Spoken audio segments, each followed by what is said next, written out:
Hare Krishna. Okay, let me see whether we have gone live.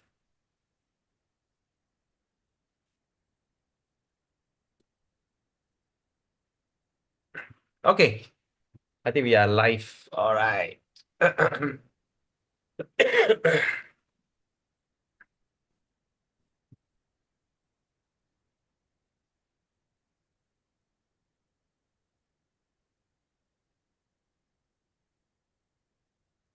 Hare Krishna, dear devotees, welcome for today's continuous discussion Hare Krishna, on Prabhu. Hare Krishna Mataji. Everyone, Hare such a nice Krishna, day. Hare Krishna. How your place all raining terribly? Hare Krishna, Prabhu. Hare Hare Krishna. Okay, so Heavy rain, Prabhu. yeah, that's the thing. That's why I'm so worried about the internet. So we have to go slow. If you think that I'm breaking, you have to stop me Yeah, immediately and that's tell why me. it's quite low. Yeah. Ah, yeah, yeah. But I'm okay, right? I'm audible, right? Everyone can hear me, right? Yes, Prabhu. Can, eh? Jai Ganesh. I Yes, Prabhu. can, Yes, Prabhu. Prabhu. Okay, Yes, Prabhu. clear. All right. Very Okay. clear. Right. Very clear. Thank you. Okay. I can hear, no problem. We can Okay. hear you, Prabhu. Thank you. Yes. Hare Krishna. So I'm so excited to meet all of you today here on 13th December 2025, Saturday. So today we're going to discuss a fantastic, very interesting topic, chapter 8, chapter 8 of Bhagavad Gita, the summary study. And I'm so grateful to all those who are like having a very positive and healthy discussion in that WhatsApp group. It's so fantastic. And you know, a lot of things triggered, churned, and a lot of new ideas, and the most exciting part is when you're all sharing your takeaway and your understanding. That shows that's very interesting, very exciting. Okay, because sometimes as we can go, because I've been talking about it for so many times. So for me, it just can be like another marathon or a like a machine gun, So you all have to stop me and say, hey, I don't understand this. Please explain. Please do not hesitate to ask question, especially later when we're going to talk about the cosmic manifestation. It's going to be very interesting. At the same time, also can be kind of confusing. All right. But that doesn't matter. All right. Doesn't matter. You have rights to ask question, and you have to pay, not to say a lot of attention, a little attention will do. So you'll understand. It's not like what I heard, like Adam and Eve came and took some forbidden apple, palm, everything created. It is not that way. It has scientific evidence, all right? So I'll try to summarize it. Oh, yeah. So I'll try to summarize it as much as I can, and try to present it as simplified as possible. Okay, as simplified as possible. And another thing, I also like to ask a little favor. Today, the session can overshoot 9 because we're supposed to finish at 9. It can overshoot a little over 9. Is that okay with everyone? If you can give me that freedom, then I can really take my time to talk about it. If not, phew, I have to run. So is it okay? We just overshoot a little of 9. No problem. No problem, huh? Since it's Saturday night fever. Of course, now we don't have that fever anymore. All right, no more Saturday night fever. Okay, Saturday night spiritual fever. So we can we go. Yes, Kala Mataji, you want to say something? All right. Okay. So we do that. Okay. So okay. Without further delay, yes. Okay, the two personalities as on your camera that give me a lot of excitement, Purna Rukmini Mataji and Mangala Rukmini Mataji. Both are, Rupini and Rukmini. Adengappa. What a combination. Rupini and Rukmini. Okay, so your big smile, you mean Hare Krishna, Prabhu. We are related. Hare Krishna, Hare Krishna. So when you're on your camera, it gives me more because I feel like I'm talking to myself, because in my screen, I only can see my face. All right. Okay, so let's start our program. Okay. Before that, I need to do this. Okay. I need to. Okay.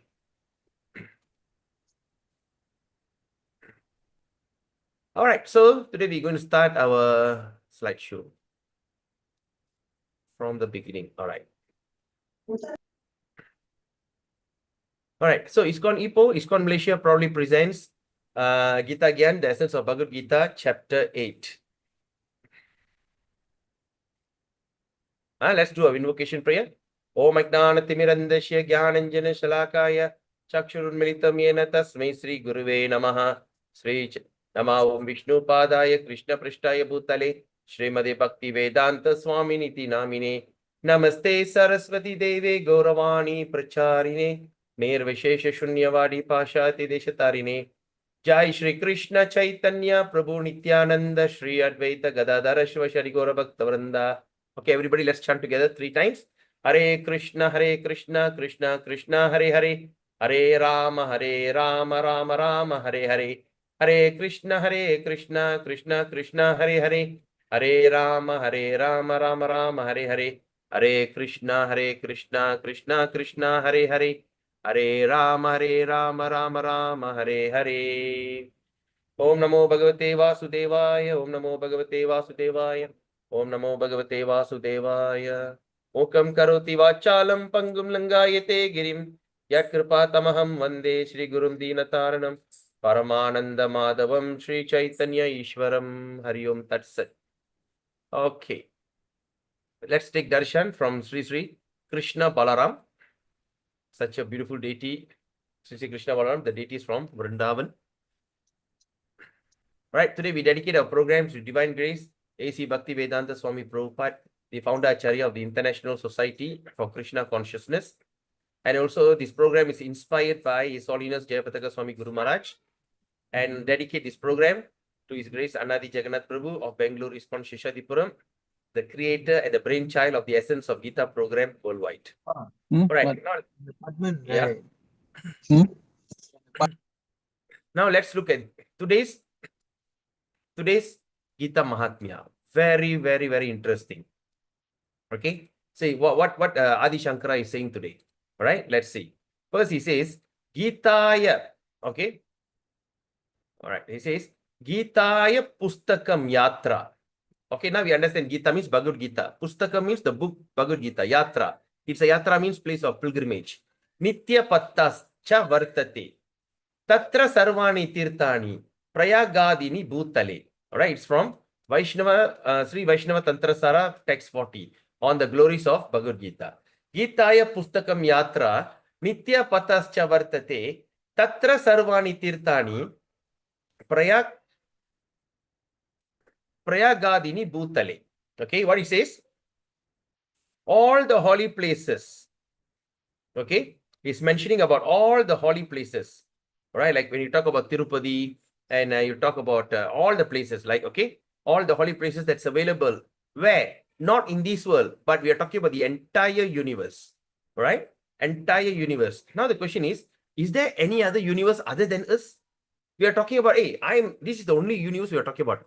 What do you mean by entire in all this, in this universe? What does that mean? All right, we discussed that. So all the holy places in this universe.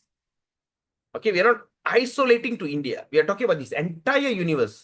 Right? Such as, example, Prayag. Prayag is what? Prayag is the place, Prayagraj is the place where, what do you call, the 3 rivers join together. What do you call that? 12 years once. I think my cousin Bala, Dr. Bala went. What do you call that? The festival? Triveni Sangam, right? Triveni Sangam. What is the festival that happened recently? Yeah. Anna, you are there, Dr. Bala? I saw him coming in. Yes? Kumbh Mela, Swamiji. Kumbh Mela. Yes, Kumbh Mela. All right. So, the place where they have the Kumbh Mela. Okay, now, all the holy places in this universe, such as Prayag, are eternally present. Eternally present wherever the Gita, the eternal book of divine song, is present. Now, do you see this? What does this mean? Prayagadini Bhutale. Tatra Sarvani Tirthani. Tatra Sarvani. In all the Sarvani. That means there is all that place of pilgrimage. Sarva means everywhere. All. Tirthani means place of pilgrimage. Tirtha. You know, sometimes in Tamil we call Tirtha Yatirai. Enga poringa? Tirtha Yatirai ke porom. Right? Tirtha Yatirai. So Tirtha Yatirai is pilgrimage. Alright? Like example, like Prayagidini Bhutale. So what we can understand from this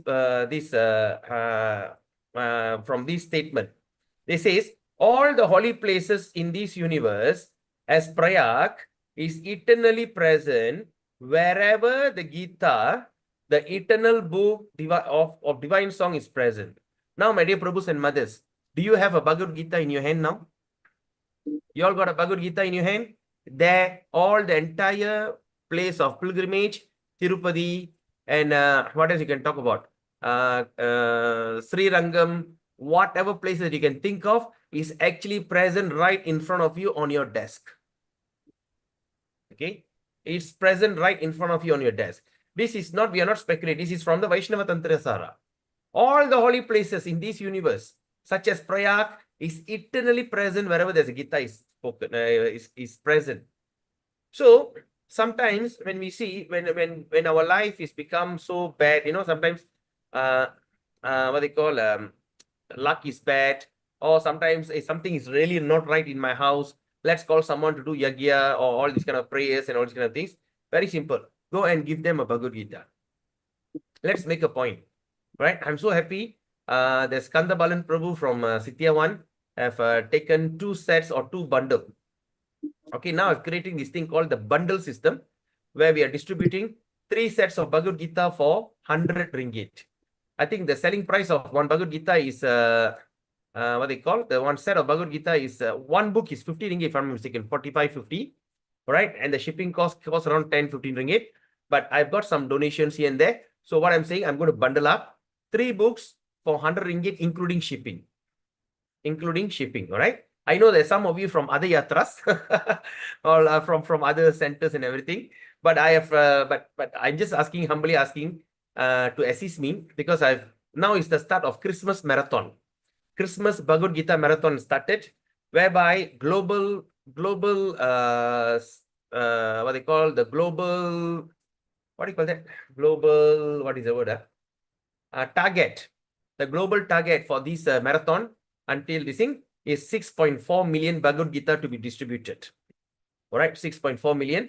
And I'm thinking, I've pledged, you know, thought of doing with due respect with all of your assistants. Most probably we can try to go for 300 sets of Bhagavad Gita. All right. So if you can take one bundle, it's 3 books. So what you can do, go and give the book and deliver the book to someone who are terribly struggling in their life. Those who are struggling in their life and those who are having tough time. If you see the house Vastu is upside down, because I also used to see Vastu. Sometimes I also got like so fed up. You can never get a perfect Vastu house. இது ஒழுங்கா இருந்தா அது ஒழுங்கா இருக்காது, அது ஒழுங்கா இருந்தா இது ஒழுங்கா இருக்காது, எல்லாம் தலைகீழா இருக்கும். So then I was thinking, the best remedy. So what is the best remedy? Worship Bhagavad Gita, keep Bhagavad Gita in your house, worship Bhagavad Gita and read Bhagavad Gita, study Bhagavad Gita. All right? So keep one in your altar, keep one in your car, keep one with you. Wherever you go, don't ever leave your house without Bhagavad Gita. All right? Because we understand when there's book. Because why they say that all these things eternal present? Because we study later.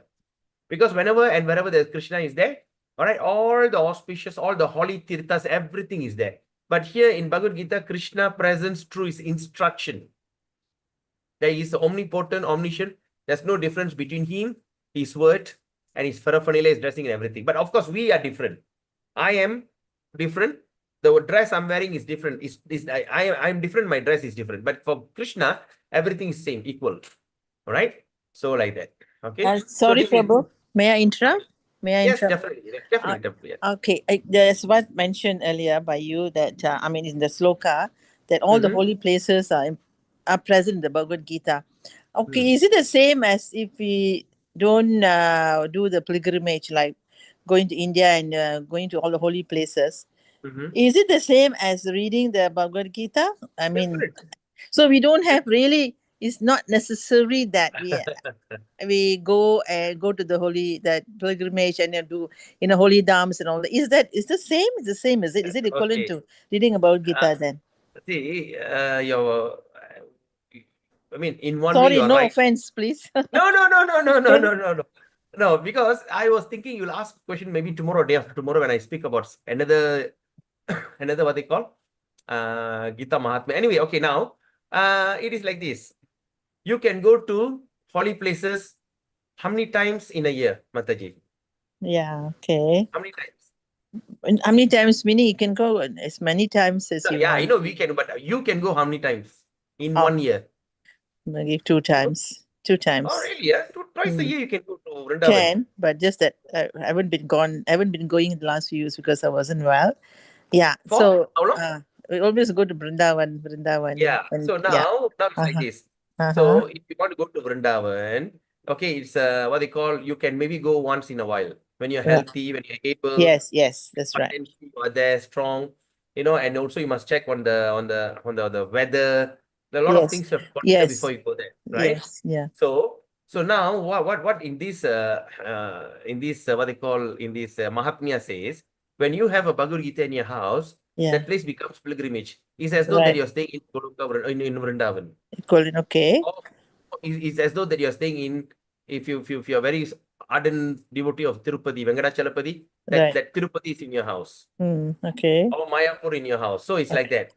All right. Yeah. Because Yeah. if you got a chance, of course, we want to settle down there. But of course, it's not very conducive, especially for us when we are not born in India. Yeah. So that's the thing. So what they are saying is, it's not to say we don't go, but you have a chance of associating like this 24/7 when you have a Bhagavad Gita in your house. Right. Okay. Okay. Right. Okay. All right. Okay. Thank you. Thanks. Okay. Thank you. My pleasure. Okay. Now let's continue. All right. So now let's look at this understanding of Bhagavad Gita, understanding of Gita from the introduction. Okay. Now it says like this. Okay. I'll get me a color. What color? I should use blue. Okay. Okay. Now, Prabhupada is saying, in this world, men are not meant for quarreling like cats and dogs. Okay. Men are not meant for quarreling like cats and dogs. We are easily, because cats and dogs is the animal that can easily quarrel. When the cat is sitting, there's another cat comes, they start to snarling, and the dog barking, right? So we are not supposed to be meant to be quarreling like cats and dogs. Man must be intelligent to realize. He must be intelligent to realize the importance of human life. Then refuse to act like ordinary animals, right? We should always remember this. We should always remember what is the importance of a human life. And we should refuse to act like the ordinary animals. A human being should realize the aim of his life. The aim of his life. And this direction is given in all Vedic literature, right? When we are studying in all varieties of Vedic literature, there are many aims and many directions are given. All right. But the essence of the direction, so what is the direction? The essence is given in Bhagavad Gita. Okay. Vedic literature is meant for human beings. Okay. The Vedic literature is meant for a human being and not for animals. Because animals can kill other living animal and there's no question of sin in their part. Okay. When you see a tiger kills a cow, there's no sin on their part. But if a man kills an animal, for the satisfaction of his uncontrolled taste, for the sake of the 6 inches tongue, they kill an animal, he must be responsible for breaking the laws of nature. All right. So what does it mean by breaking the law of nature? Every living entity takes different kinds of body, are given a quota. Say a cow could live up to 20 years. The quota in a cow body is 20 years. A chicken body can live up to, a chicken could live up to 2 years. Example. So what happened nowadays, because of modernization, now within 2 weeks, the chicken can be grown chicken. All right, they inject, whoop, within 2 weeks, the chicken is can be slaughtered for meat. And imagine the chicken killed in 2 weeks, and the chicken have to be born again until it finishes the quota of the 2 years, or in a chicken body. So that's why you are breaking the laws of the nature. You are breaking the laws of nature. So for that reason, a person has to be punished. He has to take responsibility. All right. So in Bhagavad Gita, it is clearly explained that there are 3 kinds of activity according to the different modes of nature. Okay, there are 3 kinds of activity according to the different modes of nature. And these activities are called in the mode of goodness, passion, and ignorance. Similarly, there are 3 kinds of eatables. what are the food that you can eat? That means you can eat the food in the goodness, passion, and also ignorance. And all this is clearly described. And if we properly utilize the instruction of Bhagavad Gita, okay, if we properly utilize the instruction of Bhagavad Gita, then our whole life will become purified. And ultimately, we will be able to reach the destination by which it is beyond this material sky. We can go to the place which is beyond this material sky. Okay, so this is the introduction for today's topic. Now, let's look at chapter 8, Aiming the Supreme. Okay, in this chapter, a quick recap from the previous chapter, 7.30, what it says? Sadi bhutadi daivam mang, sadi yaknam cha ye viduhu, prayana kale picha mam, de vidur yukta chetasaha. All right, what Krishna says here? Those in full consciousness of me. That means they are aware of him, consciousness of me, who know me, the Supreme Lord. All right, to be the governing principle. That means the governing principle, the one who governs everything of the material manifestation. All right, what they call the one who maintains. Okay, the governing principle, material manifestation of the demigods and of all the methods of sacrifice, and can understand and know me, the Supreme Personality of Godhead, even at the time of death. Why is that so? Sometimes people say, when I was young, I became a devotee, they say, hey, this is not the age for you. After you become older, you can become a devotee. Right? What is the rush now? You are young, go and enjoy life. Why suddenly now itself you want to become a devotee and this and that, this and that? Go have fun. You young fellows must have fun and all this. But the person now who told me that they are already very old, 80 plus. I say, uncle, what happened to you? When you try to be, it doesn't suit me. So like that. So to understand and to understand Krishna, it is not an easy thing. And the worst part is, and the hardest part is to remember him at the time of death. All right. So now 8.1 is a very important verse. Krishna, what they call Arjuna is asking a question now. He is asking a perfect question. Kim tat brahma, kim adhyatmang, kim karma purushottama, adi bhutam cha kim proktam, adi daivam kim uchyate. Kim tat brahma, kim adhyatmang, kim karma purushottama, adi bhutam cha kim proktam, adi daivam kim uchyate. So now Arjuna is asking a question. He said, my dear Lord, O Supreme Person, what is Brahman? Okay, he's asking, what is Brahman? What is the self? All right. What is the fruitive activity? That means, what they call fruitive activity means working for result. Okay. What are the fruitive activities?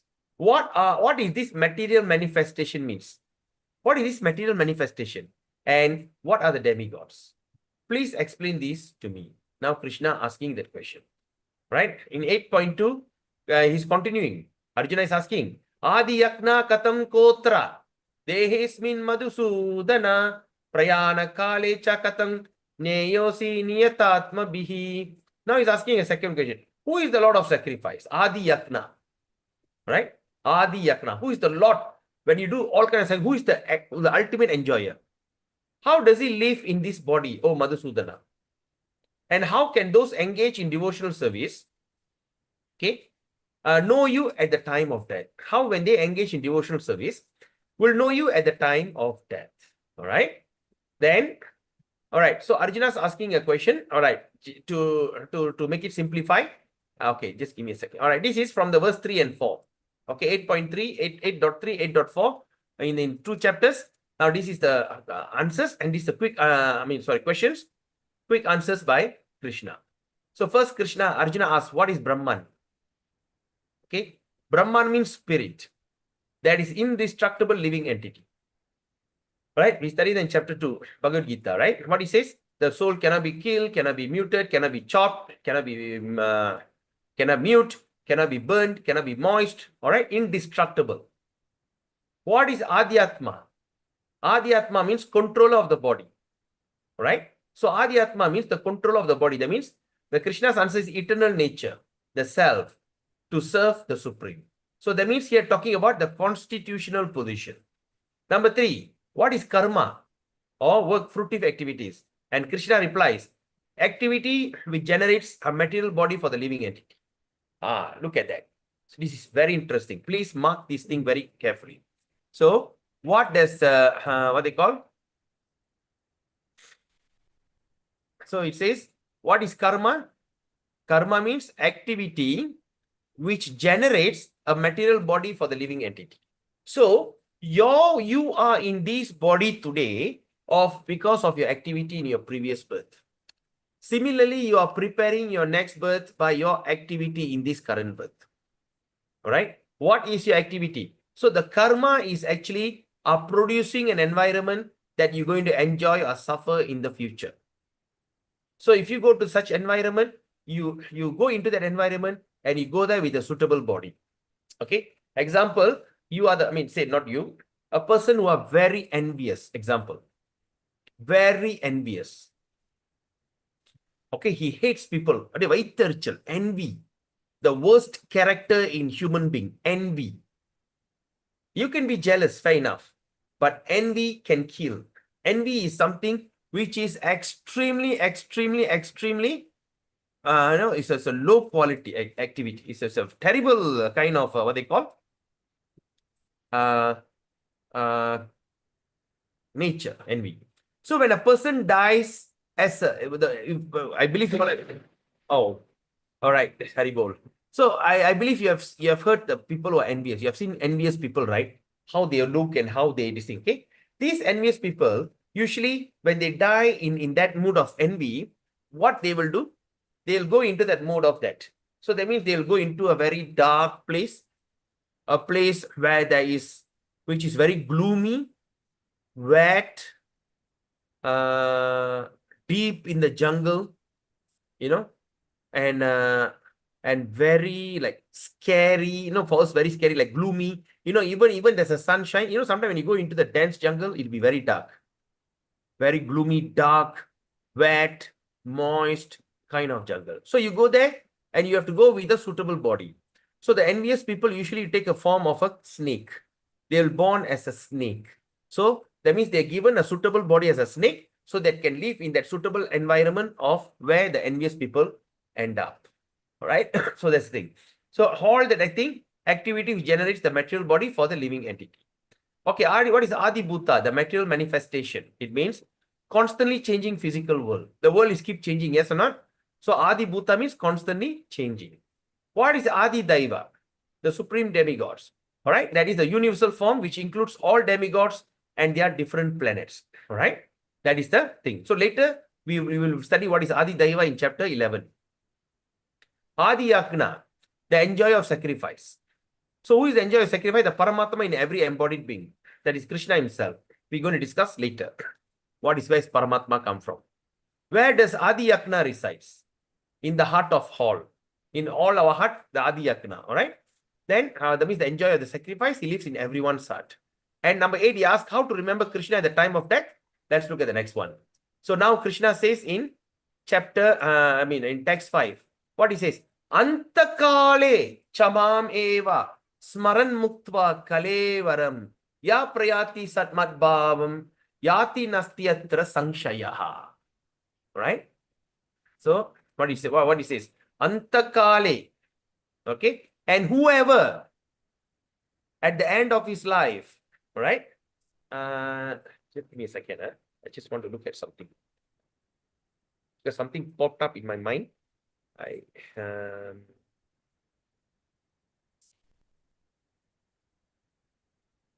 Okay. Okay. Antakali. Antakali means what?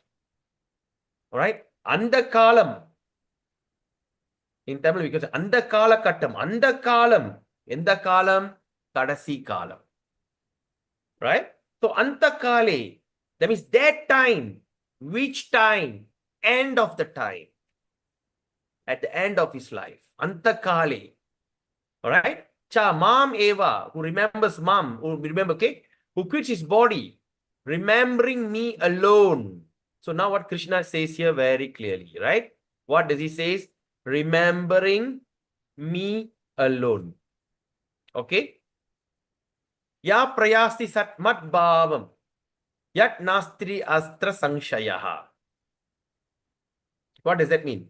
At once attain my nature. All right? At one attains my nature.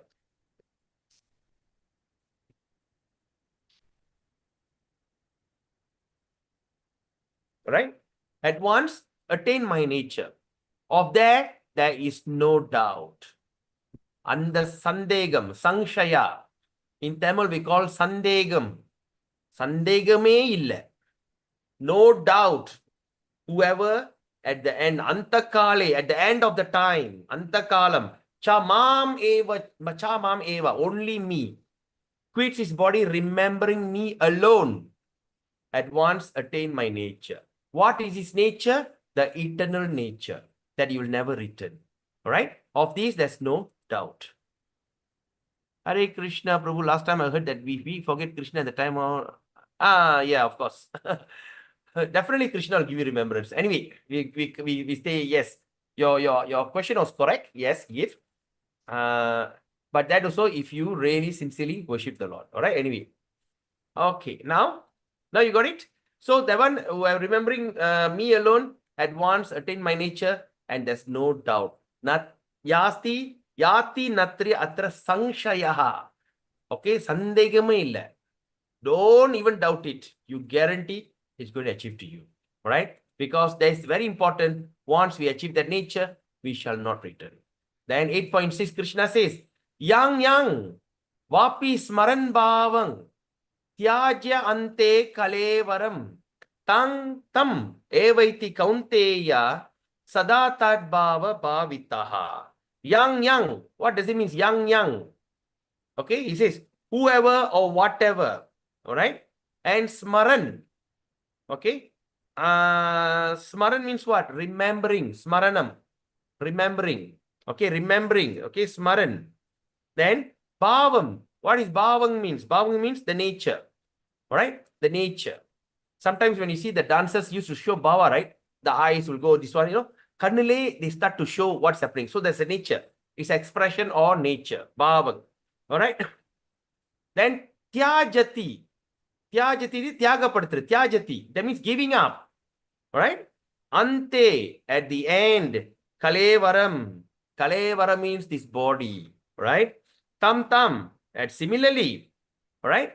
Evaiti kaunteya. All right? Okay, now what is that? Sada tat bhava. Sada means always. Bhava, state of being. Bhavita, remembers. So what Krishna says in this verse, very nice, very clearly said, you know what? Whatever state of being one remembers when he quits his body, O son of Kunti, that state he will attain without fail. So you must be very careful. So what is your remembrance at the final moment of breath, when the bile start choking your throat, at the time when we feel the anxiety level is very high, our stress level is extremely high. At that moment, oh my God, who's going to take over this house? Who's going to look after my property? Finish. Right? So what happened? Krishna says, you will go to that nature. If you think, oh, this is my house, I'm giving up my house, when the person leaves the body by thinking of that, he will definitely come back to the house, but not as a human being, but can be any other thing. Sometimes when we go to certain property, you see there's one particular dog or something like that, you'll be like guarding the place out of nowhere. All right. So what we can understand is the former owner now came back in. So don't come to my premises. All right. So when you start to think, okay, this is the example like Jada Bharat, all right? He's a great king, but the final moment of death, he had a pet called deer. He got a deer as a pet.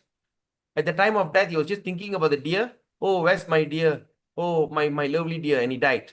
And even though he's such an advanced soul, he still next birth, he took a birth of a deer.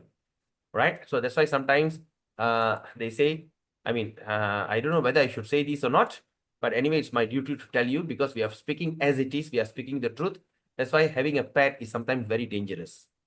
At the time of death or whatever, you start to be so much attached to the pet, it's quite dangerous, all right? Anyway, so it is very important. So Krishna says very clearly, whichever state a person being remembered at the time of his death, That state you will attain this without fail. And in 8.7, then Krishna says this, Tasmat sarveshu kaleshu. All right? Tasmat sarveshu kalesu. All right? So, tasmat, okay, kalesu. Kala means kala, time. All right? Tasmat sarveshu kaleshu. Mam anushmara yudhyacha. Mayyar pita mano buddhir. Mam evasyasi asangshayaha. So, in this verse, what Krishna says? He says, therefore, O Arjuna, you should always think of me. All right? He says like that. So, therefore, you should always think of me. All right? And in how you should think? In the form of Krishna. All right? So, Mam Anushmara Yudhyacha.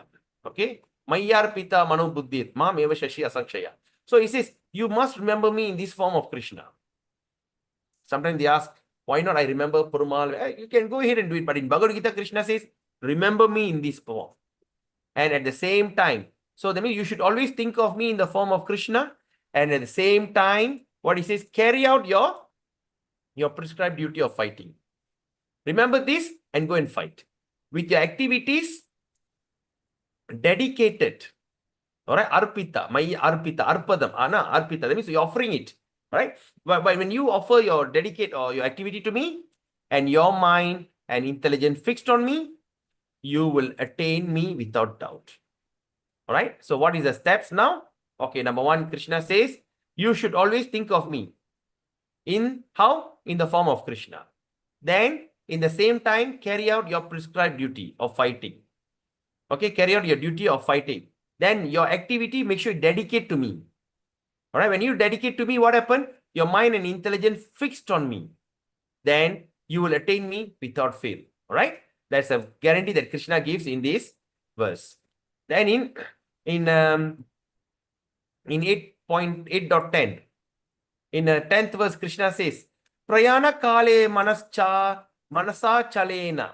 Prayana kale manasa chalena bhaktya yukto yoga balena chaiva. Bruvor madhye pranang aveshya samyak satang parang purusham upaiti divyam. Then he says what? Krishna says very nicely, one, right? One who at the time of death fixes his life air between the eyebrows and by the strength of yoga with an undeviating mind. That means without undeviating mind, engage himself in remembering the Supreme Lord in full devotion will certainly attain the Supreme Personality of Godhead. Right? So at the time of death fixes his life between the eyebrow and by the strength of yoga. Okay? And the mind is not deviating. In that kind of meditation, that person can attain the Krishna's supreme nature. But then that is for Dhyana Yogi. Okay, for Dhyana, those who would like to meditate, this is the way of going back to Godhead. All right, they meditate, they keep the hair and this thing. Then after that, for 11, is talk about Jnana Yogis.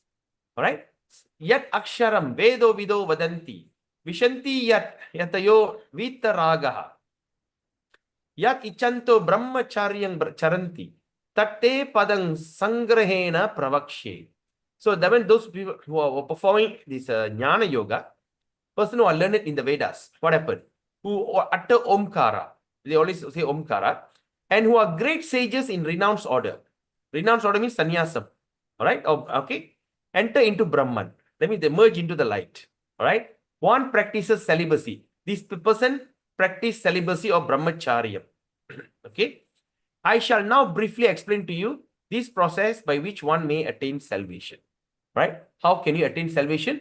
Krishna says this thing, right?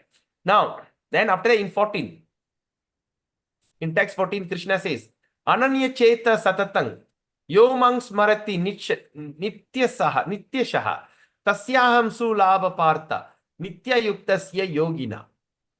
What he says, for one who always remembers me without deviation, I am easy to obtain, O son of Pratha, because of his constant engagement in devotional service.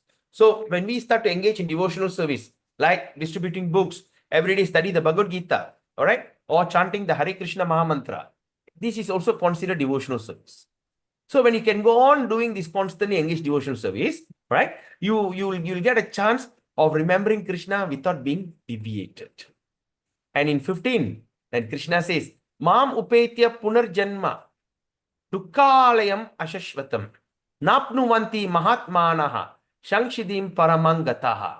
What does that mean? Very important verse. Now he says, Mam upetya punarjanma dukkalayam ashashvatam. All right? What he says, Mam upetya punarjanma. That means after attaining me.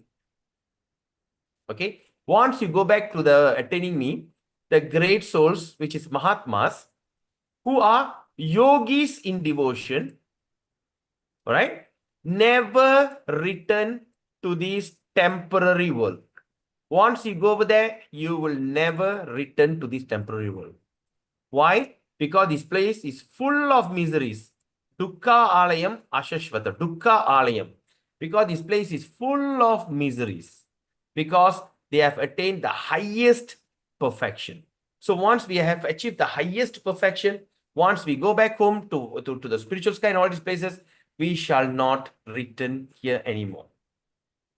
Okay? Any question? All right? All right. Okay. So we shall not return. Okay. Oops. Then after that, Krishna continues in 8:16. What he says? He says, Ah Brahma Bhuvanal Lokaha Punar Avartino Arjuna Mam Upetya tu Kaunteya Punar Janma na Vidyati. Okay. Then Krishna, and after that, see, just now he says here, right? Once you come to my nature, you will never return. Why? Because this place is terrible. It's a miserable place, Dukkalayam. Right? And those who have achieved through this place is that they are yogi in devotion, great souls. And coming to me is considered the highest perfection. If not, in 16, Ah Brahma Bhuvana Loka Punar Avartino Arjuna Mam Upetya tu Kaunteya Punar Janma na Vidyati. Right? Because he says, in this place, from the highest planet in the material world, down to the lowest, all these places are misery, is a places of misery. All right? It's a place of miserable condition. Why? What is that miserable condition? Because this place, there is a repeated birth and death take place. All right? There's a repeated birth and death.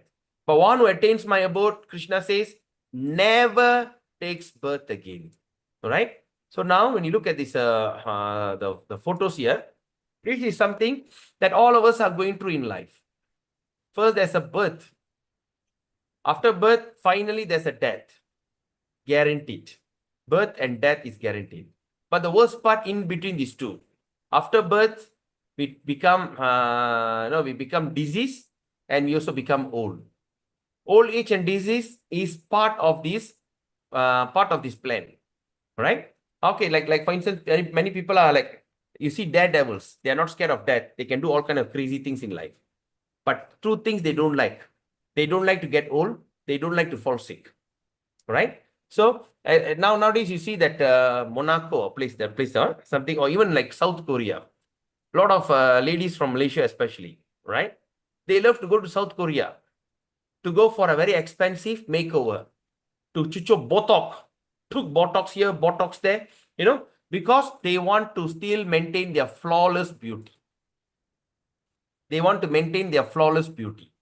Just to become beautiful, they go and do all these kind of Botox. They go for facial treatment, dyeing the hair, straightening the hair. If there's no hair, put a wig. They put on the wig. All these kind of things. Why? Because they cannot take the fact they are getting old. It is very intolerable, especially for modern ladies. Even the men, right? Even the men also. After they get old, when they start to see their body all starts become saggy, when they raise the hand, everything, boom, it's supposed to be up, the thing fell down. Oh my God, what do you do? Okay, immediately go to the gym and try to pump. All right. And nowadays you see there's a gym for elderly people. Elderly. So even how much you this thing, right? This is something very frustrating. People just can't tolerate it. The disease, all right? And that is getting old. Getting old, people cannot tolerate it, right? And the disease. Nowadays, you see, the human body is becoming weaker and weaker and weaker, right? say like now with the little rain, little this thing, people are easily sick. All right, the body tolerance is becoming even worse. Nowadays, some multi-level companies are coming out with some extraordinary nutrition, right? Worth 500, 600. Just you take and drop and put in the water and drink. It start to repair your DNA and all. A lot of things they are coming out because that's a huge business. Because people don't want to fall sick. But whether the person, right? I was formerly involved in one multi-level business dealing with nutrition, all right? They have created one product which they see is a wonder product that repairs your cell, especially what they call your DNA, repair DNA. Okay, and and that product is not an ordinary product; it's an international brand, world famous brand. So there's one particular doctor, a dentist, used to talk so big about the product. Oh, this one. They all start to act as though you take this range of product, you will never die. Right? You will never die. And you know what funny thing? Eventually the doctor passed away of heart attack. When the doctor passed away, it was such a big taboo until nobody wants to, nobody heard or, did I block, did I jam just now? Oh, you can hear me, eh? Oh, how come I see my face suddenly frozen? Okay, right. So what happened? Until the funeral, they don't want to tell anybody, right? They just, the top leaders, whoever it is, they went for the funeral. Can you imagine? And after that, I found out, hey, that particular doctor passed away. I know him. No. They called me for budget. That's the funniest part. They said, hey, there's one particular person passed away, he's involved in some business. I said, okay. And Prabhu, can you do bhajan? They want Hare Krishna bhajan. Hare Krishna bhajan, ayo. I got no time la. I said, no la, Prabhu, please la, really need a bhajan. I said, oh, sure. No time. Then I just asked some of my boys, say, are you all free or not? Say, yes, Prabhu. Okay, let's go. When there, this guy is in the coffee. What happened to the guy who want to live forever? Bombard with all the things. Talk so big, he can just give you testimony as a doctor. Now he's in the coffee. Right? And what is the funny part? All the fellows who came there, they saw me there. I'm beating the Murdaga and start singing Hare Krishna, Hare Krishna. So these four things no one can avoid. Birth, death, old age, and disease. Right? And you know what? This condition is happening everywhere. Not only here, even the upper planetary system. Even if you get chance to go to heaven, you can never remain in heaven forever. Okay. Now this is something that I'm going to discuss.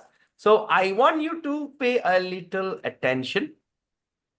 Okay. It can be a little complicating, but if you don't get it, please stop me and ask question. Is that okay? Okay, let me get this one. Okay, this is much clearer. Okay, my dear Prabhus and mothers. This is called yugas. Okay, now we're going to see what does it, time immemorial, and okay, now I'm going to explain to you yugas. Okay. Someone is unmuted, is it? Poshika Das Prabhu. Okay. All right. Okay, now yuga. What is yuga means? Yuga means millennium. Okay, yuga means millennium. All right. And in now we have 4 yugas called Satya Yuga, Treta Yuga, Dwapara Yuga, and Kali Yuga. Okay. Oh, I can't see anyone.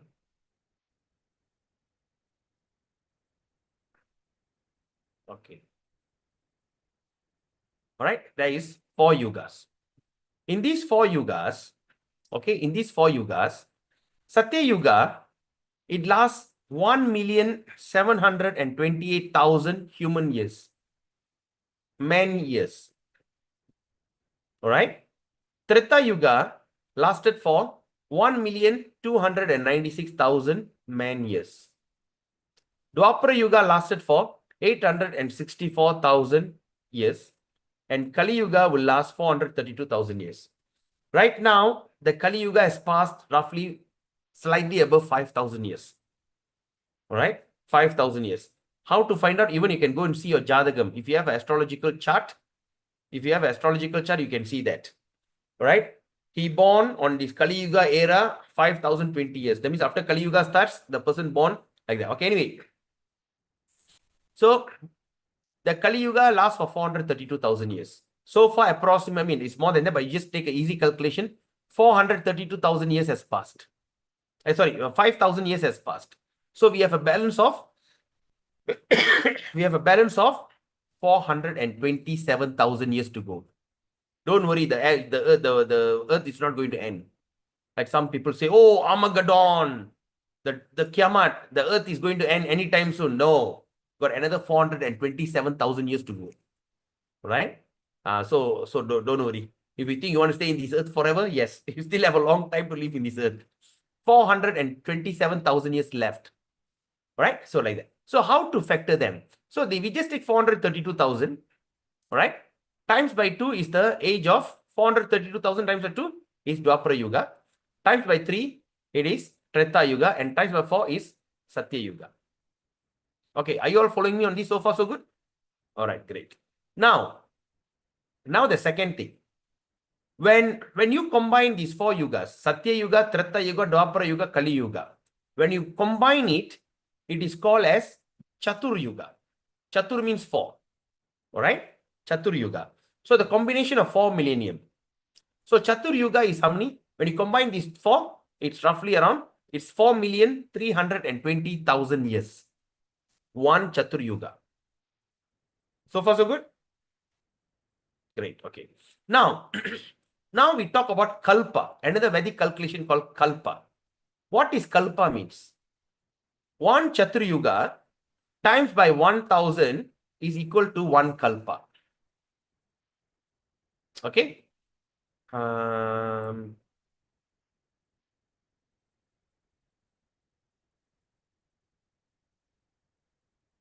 Okay.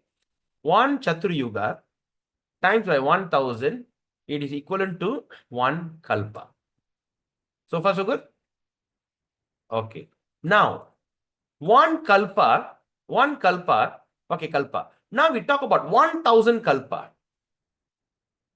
1,000 Kalpa means 1,000 times by 4 Chatur Yuga. You got it? What is 1 Kalpa? I mean, 1 Kalpa means this times by 4. But now we talk about thousands. Okay. Now we talk about okay. Now we talk about 1,000 Chatur Yuga. Okay. What is 1,000 Chatur Yuga? 1 Kalpa. So far so good? Have I confused anyone? Okay, let me repeat again. For Chatur Yuga means combination of these 4 yugas. Satya, Treta, Dwapara, Kali. And this Chatur Yuga, when it times by 1,000, is called 1 Kalpa. You got it? So 1 Kalpa means you see 1,000 Kali Yuga, 1,000 Satya Yuga, 1,000 Dwapara. So it's 1,000. You got it? Everyone? Purna Rupini and Mangala Rukmini Mataji. You got it, Mataji? Got it, huh? You understand? Okay, great. Okay, now, so 1 Chatur Yuga, 1,000 Chatur Yuga, or consider 1 Kalpa, is equivalent to 4.32 billion years. Okay, yeah? All right, now let's look at the next one. Now let's look at Lord Brahma. Lord Brahma. 1 Kalpa is 12 hours of Lord Brahma. 12 hours. You know, Brahma, we all got 24 hours, right?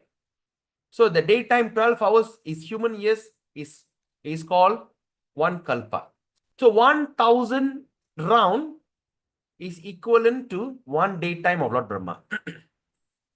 All right? Or the 1 daytime of Lord Brahma in human calculation is 4.32 billion years. See, as we go further up, the timing is different. For human being, maybe say you live up to 100 years, you born, you study, you become young man, you get married, you produce children, you dwindle, and you die.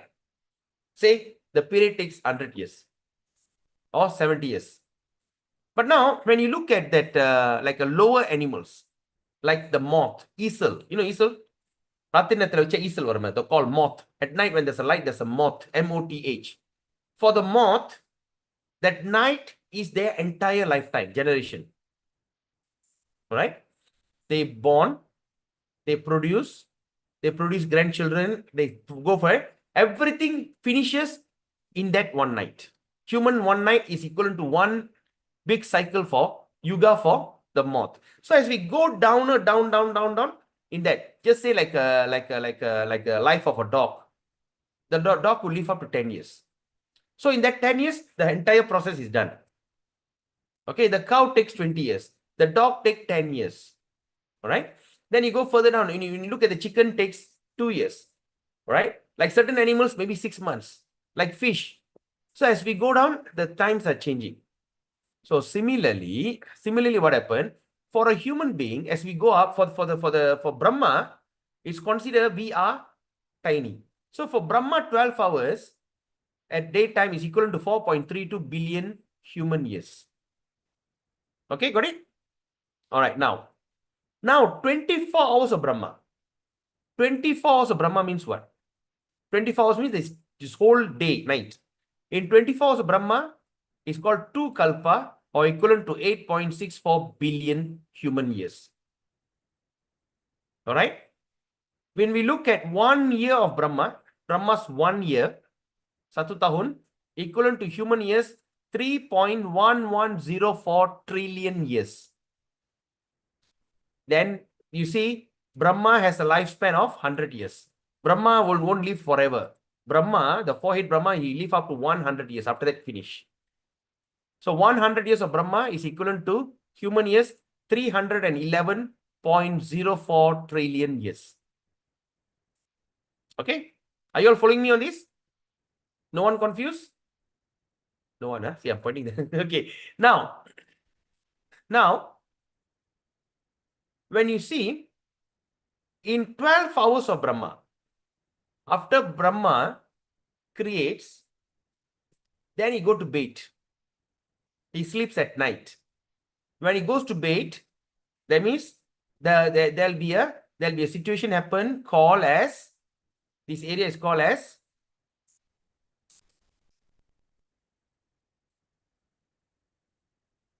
right?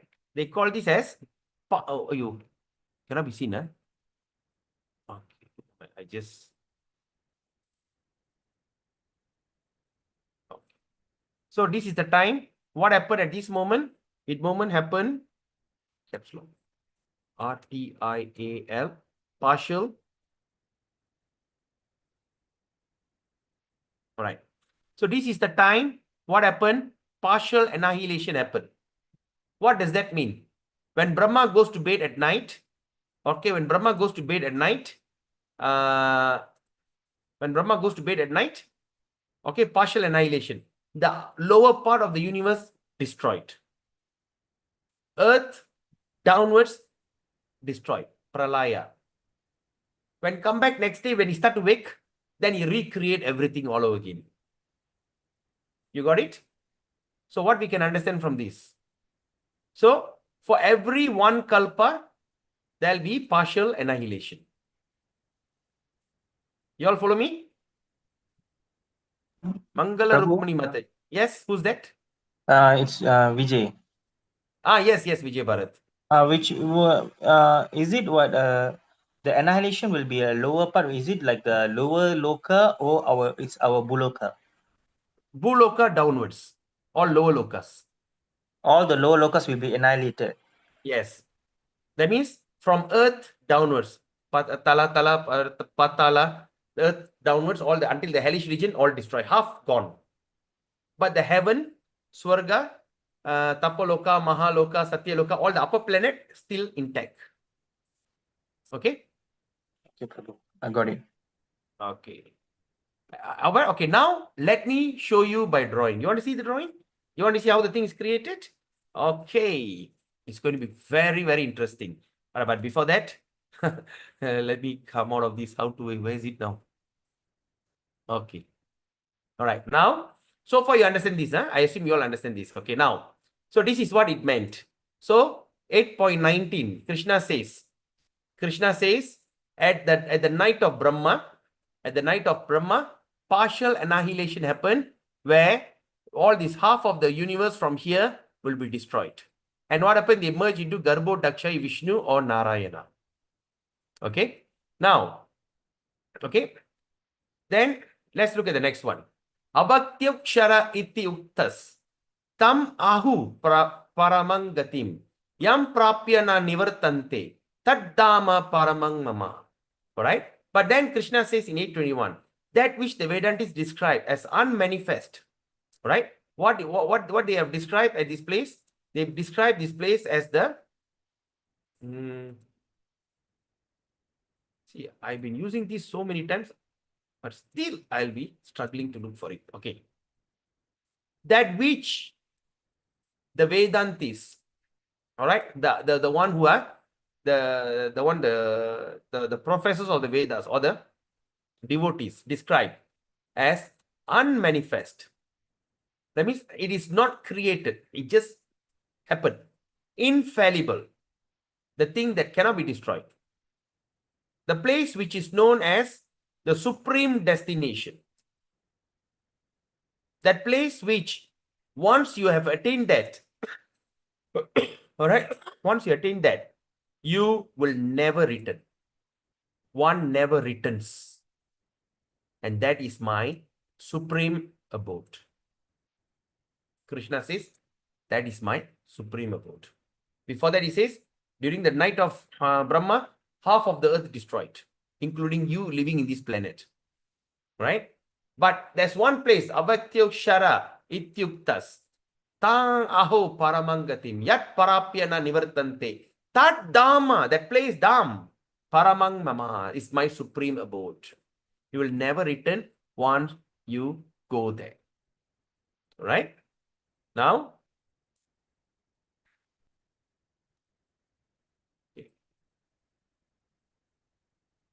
okay. Now, let's look at this. So, what we're going to discuss here, what does this, what they call, the highest planet to the material to the lowest, okay, and the place of Brahma, and what is a partial annihilation, and what is this place called Parandama, or the supreme abode, we will discuss now, right? So, the now is 8:15. So, do you think you want to take a short break before you continue? Just relax your mind, relax, no, be a feel. Just say 2 minutes, take a 2 minutes break. Do you want that? All right, just take a 2 minutes break. All right, just don't make any assumption. You come and take a 2 minutes, okay? But of course, please do remember, today we may overshoot a bit. Okay, Hare Krishna. Let's take 2 minutes break. Where is it?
Are we back?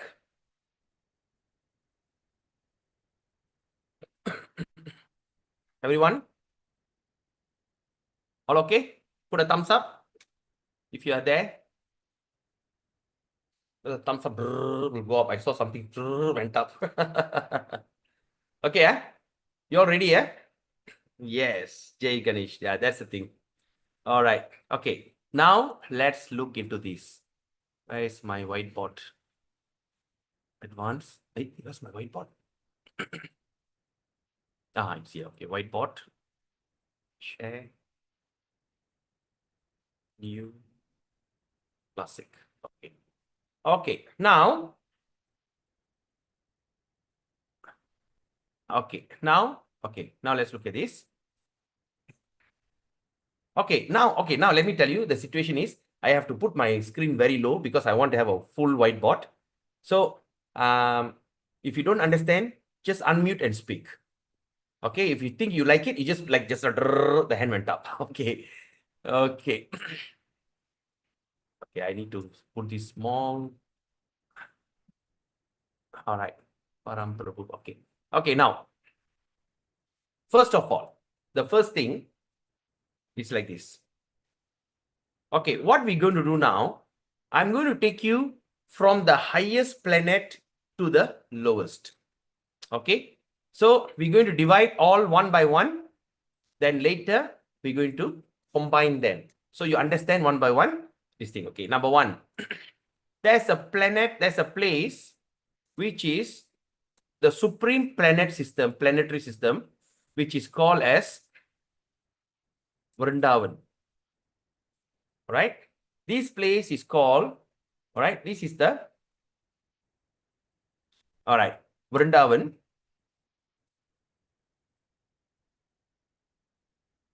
Highest plane. All right. Okay, this is the highest place. Okay, highest plane here. Right, from here, there is a place called Vrindavan. In this Vrindavan, Goloka Vrindavan. Okay, this place is known as Goloka. Goloka Vrindavan. This is the supreme place. Nothing is beyond this. This is the ultimate place. This place is called as Goloka Vrindavan. In this Goloka Vrindavan, who resides here? Okay, Krishna resides here. Okay, Krishna resides in this place called Goloka Vrindavan. In Goloka Vrindavan, Krishna, he has an aura. Okay, we all got an aura in our body, right? Behind the head, we can see aura, right? There's an aura. And there's a place, aura. And what is aura? All right, this is the aura which comes from Krishna's body. All right, aura. And what we call this aura? This aura, that means A-U-R-A. Actually, the word, okay, aura, for your easy understanding, we call as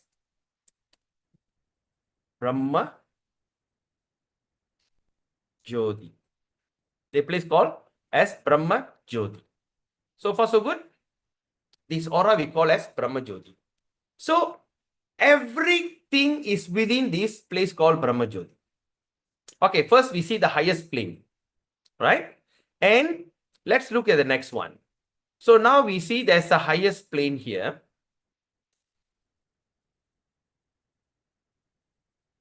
Okay, there's the highest plane just now we saw. That's the highest place. Okay, we call this as Goloka. And below Goloka, there's a place which we call it as the, below the Goloka, there's another space here. All right. And this space, we call it as the, this is called as Ayodhya Dham. Ayodhya Dham, this is the place who resides Lord Ramachandra. Okay, Ramachandra. Where's the N? And associates. Right? OC. Right? So Ramachandra and associates are staying in this place called Ayodhya Dham.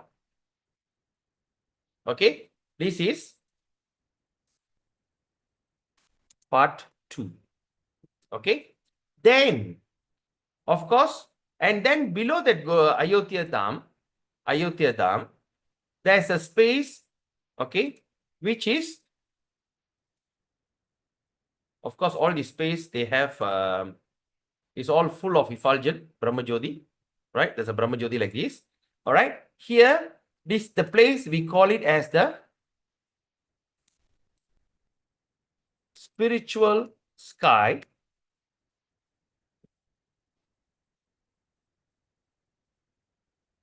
Okay, it is called as spiritual sky. And what you call, there's another word for this place. Here is the place of Vaikuntha Loka. So this is the place where all the Vaikuntha planets are situated. So here you see there are innumerable Vaikuntha planet floating here. All right, innumerable. 1, 2. There's so many millions and millions and trillions of Vaikuntha are floating in this area called spiritual sky. All right. So what do we call this as Vaikuntha? Say like Ayodhya Dham. Say like, for instance, what is Ishra Deva? All right. Sri Ranga Dham, Tirupati Dham. So like that, there are millions and millions of places. Okay. One by one, this thing is living here. Example, if you are, say like example, you are a devotee of Narasingha, right? Example, if you are a you just love Lord Narasimha. So if you like Lord Narasimha, so you will be promoted to this place called, maybe this planet called as Ahobiladam. This place can be called as Ahobiladam. Okay, this place is called as Ahobiladam. So like that, in every incarnation of Krishna, which is all the Narayana Murti, like Tirupati Dham, then you talk about what they call Kanchi, Varadaraj, all of them, they will have a different place called Ahobilam. This is called this thing. So far, so good. Are you following me on this? So that means these are the innumerable spiritual, this Vaikuntha, and that place is called as spiritual sky. So far, so good. You can put a thumbs up if you are following me, so that I understand that you are following me, because I can't see anybody.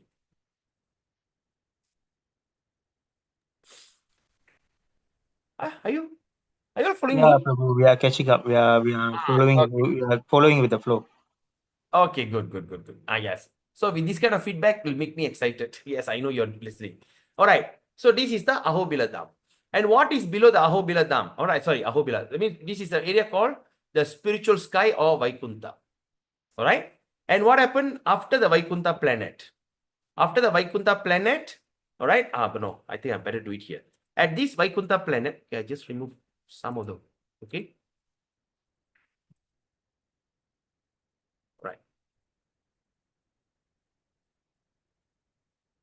Okay.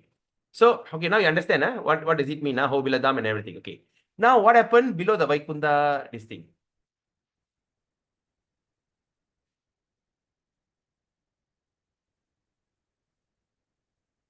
Okay. Right. That's all the spiritual sky, right? Okay, Vaikuntha, this thing. And below that place, below that all the Vaikuntha, there's a space, there's a place called, there's a river here. There's a river. Okay. It's a celestial river. And this river is called as Viraja River. This place called as Viraja River. So once a person is elevated from lower planet, is going up, is passing through this thing, he will go and take bath. Okay, he go and take bath at this Viraja River. Once he takes up bath in Viraja River, he put away all his contamination before he goes to spiritual sky. Either he goes to Ahobilam, either he goes to spiritual Vaikuntha Loka, or he go to Ayodhya Dham, or he going to end up in Vrindavan. Goloka Vrindavan. All right. So before, what you can do? You go there, you take a bath in Viraja River. Okay. Now, after the Viraja River, okay, what is next? Okay. Here in Viraja River here, there's a place called, okay, this area is called as, this all comes under the material sky. All right, material sky. There is a huge river. Okay, there is an ocean. All right, ocean. And what we call this ocean, they call this ocean as Karana Ocean. Karana, Karana Ocean. And who lives here? Mahavishnu lives here. Mahavishnu. Or we also can call as Lord Narayana. Okay, he stays here. Karana Vishnu. He lives in this Karana Kadal. Why we call Karana? Karana means cause. Enna Karanam ni alure? Enna Karanam? What is the cause of your lamentation? Cause. So Karana Ocean means is a place where everything starts. The place where everything starts. Or also we call this place as the ocean of Causal, causal ocean. Okay, this place is called as the causal ocean, where everything starts here. In this Karana Ocean, right? In this Karana Ocean, okay, here Lord Narayana, he sleeps here. He stays in this Karana Ocean. He lies down. Of course, I don't know how to draw how the Narayana looks like. Okay, this Karana Ocean, he'll be lying down in that ocean. And from him, there'll be in the ocean. See, sometimes when you put your hand into the water, you can see bubbles. Yes or not? When you put your hand into the water, you can see like bubble. Or you go to the water. So like that, he stays in the water. All the pores of the body, bubbles will come out. At the same time, he'll be breathing out. There'll be a lot of bubbles. All right. So what happened? There are innumerable bubbles are created from his body. There'll be innumerable bubbles. There's so many bubbles are created from here. All right. There's so many bubbles are created. Okay. There's so many bubbles are created. So I just take one big bubble here, example. All right. There'll be so many bubbles are created. All right. So these bubbles are called as material universe. All right. These bubbles are known as the material universes. Sorry, not universe, universes. All right. Then who lies here? Mahavishnu. All right. Lord Narayana. Okay, put Lord Narayana. Lord Narayana, he stays in this Karana Ocean, Karana Kadal, and from there, all these bubbles start to eliminate, start to produce. So all these bubbles are considered one by one, all these are one universes. Okay. After he created the universe, then what he did? After he creates the universe, he enters into all the universe. He expanded, Lord Narayana will expand, and he enters into all these universes. All the universe, he enters. All the innumerable thousands and millions of universe, he enters into every universe. Are you following me? So far, so good? Okay? Yes, Prabhu. Yes. Prabhu. All right. Okay. Now, after he enters into all the universe, then what happened? All right. So now let's take this universe out. Okay. Now, let's say we take this one particular universe. Okay. And every universe, before that, I forgot to tell you, every universe looks like an eggshell. All right. Now, he enters into every universe. Okay. So we take one universe for example. All right. This is one of the universe that is created. All right. Okay. So he enters into every universe. After he enters into every universe, what happened? He enters into every universe. Okay. And he stays down at the bottom of the universe. He stays at the bottom of the universe.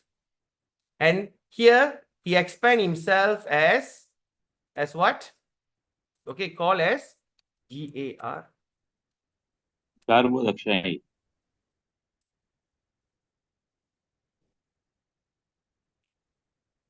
All right. So he expands as Garbo Dakshyasi Vishnu. We just remember the word Garbam. Okay, the Garba means what? The child in the womb. Right? When the child in the womb means what? It is inside the womb. All right. Garbo Dakshyai Vishnu. And he comes there. So he's and what happened? He creates a ocean. That means there'll be an ocean here. Right? There'll be also a small ocean here. Right? There'll be an ocean. So is it the Milky Ocean?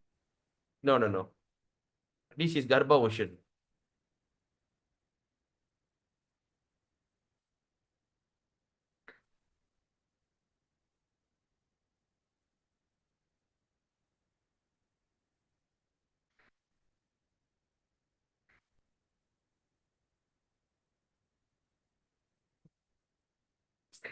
Right?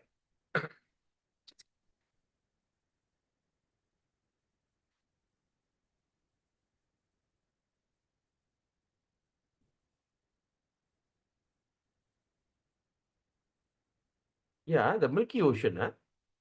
Where is the Milky Ocean? I just forgot. All right, anyway. Okay, anyway. Milky Ocean. Okay, okay. The one I'll think about it later. All right, Garbo Dakshay Vishnu. He lies down from this ocean floor, the bottom of this thing. Then above that, there's another space here.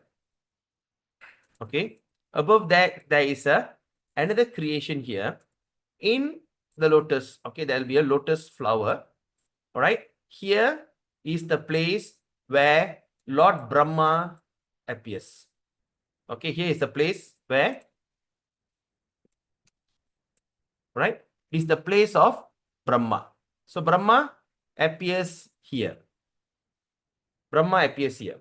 So how they are connected? They are connected through the, right, from the navel of Vishnu, all right, from the navel of Vishnu, and the Brahma is created here. You got it? And once you go to the Brahma, and this place is called as Satya Yuga, Satya Loka, and between the navel of Vishnu up to the place of Brahma, there will be 14 planets. All right? There will be 14 planetary system. Okay? What color I should use? Okay, I use, all right, okay. I use, that means Brahma, okay, one. Okay, first I use the brown, okay. And in the middle of this universe is the place where Earth is situated. This is the Earth. Above Earth, there'll be a place. Okay, sorry. Okay, above the Earth plane. Okay, there'll be 2, 3, 4, 5, 6, and of course 7 is Brahmaloka. Okay, 1, 2, 3, 4, 5, 6, 7. Right? So 1, 2, 3, 4, 5, 6. Okay. And then below the Earth, there'll be another 7 planets. 1, 2, 3, 4, 5, 6, 7. 1, 2, 3, 4, 5, 6, 7, 8, 9, 10, 11, 12, 13, and 14. All right. So there are 14 planetary system in this universe. So what we can understand from here, anything that goes above it is going more into, like, this is a Bhuloka, Bhurloka, Swargaloka, and all this. So heaven, Tapaloka, Mahaloka, then all they come to the Brahmaloka. They call Satya Loka, this one.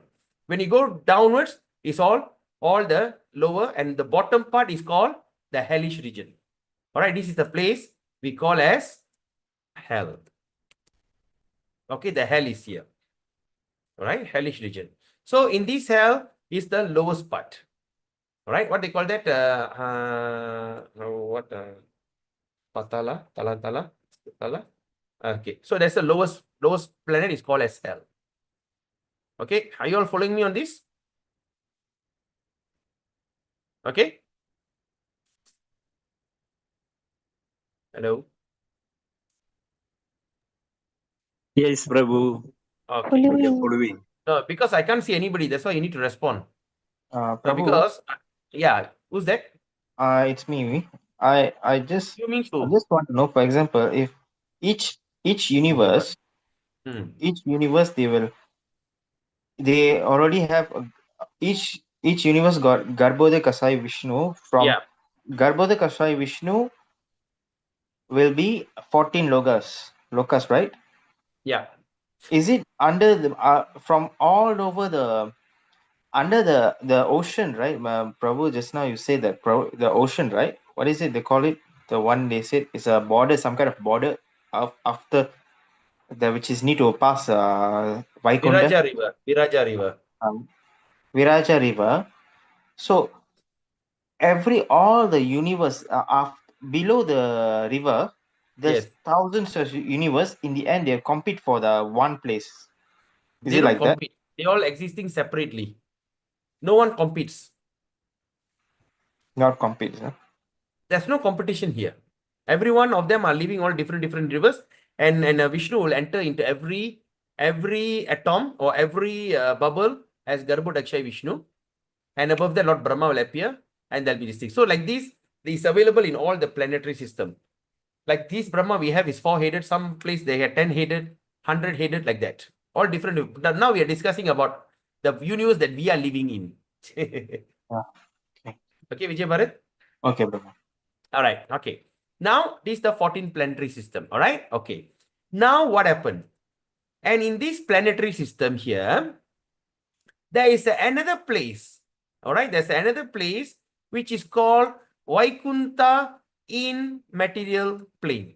There's another place here we call as Vaikunta. All right. So this area, what the name of this place we call as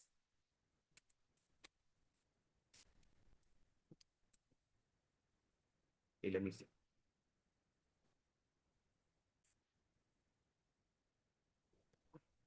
All right. This place is called as Sweta Dvip. Sweta Dvip. So what happened here? This place, this Lord Vishnu here, the Lord Vishnu that lies here, he expanded further into Sweta Dvip, and he goes here as he stays here as a Vishnu, all right, that protects that Vishnu that sorry.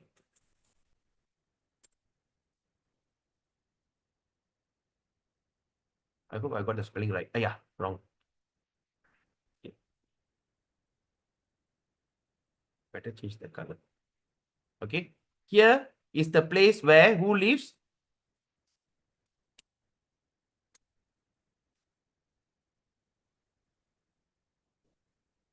Okay. All right. Am I okay? Don't do it. Okay. Here's a place where Lord Vishnu stays here. This is the place where who lives? Vishnu. And you know, Prabhu, this is Swetadip is the Pal Kadal. Just now someone says about the milk ocean. Swetadip is the milk ocean. You got it? All right. So what is the duty of this Vishnu? This Vishnu got 3 duties. Okay. 3 duties. He got a first duty, all right, as the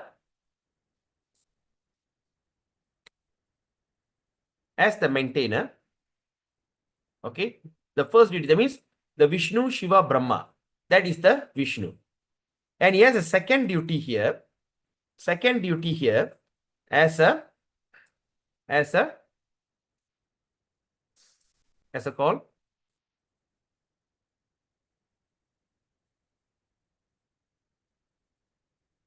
Oh, no. As Paramatma that lives in your heart, right? Then he has a third duty as the Vishnu that all pervading. Okay. Here we call it as the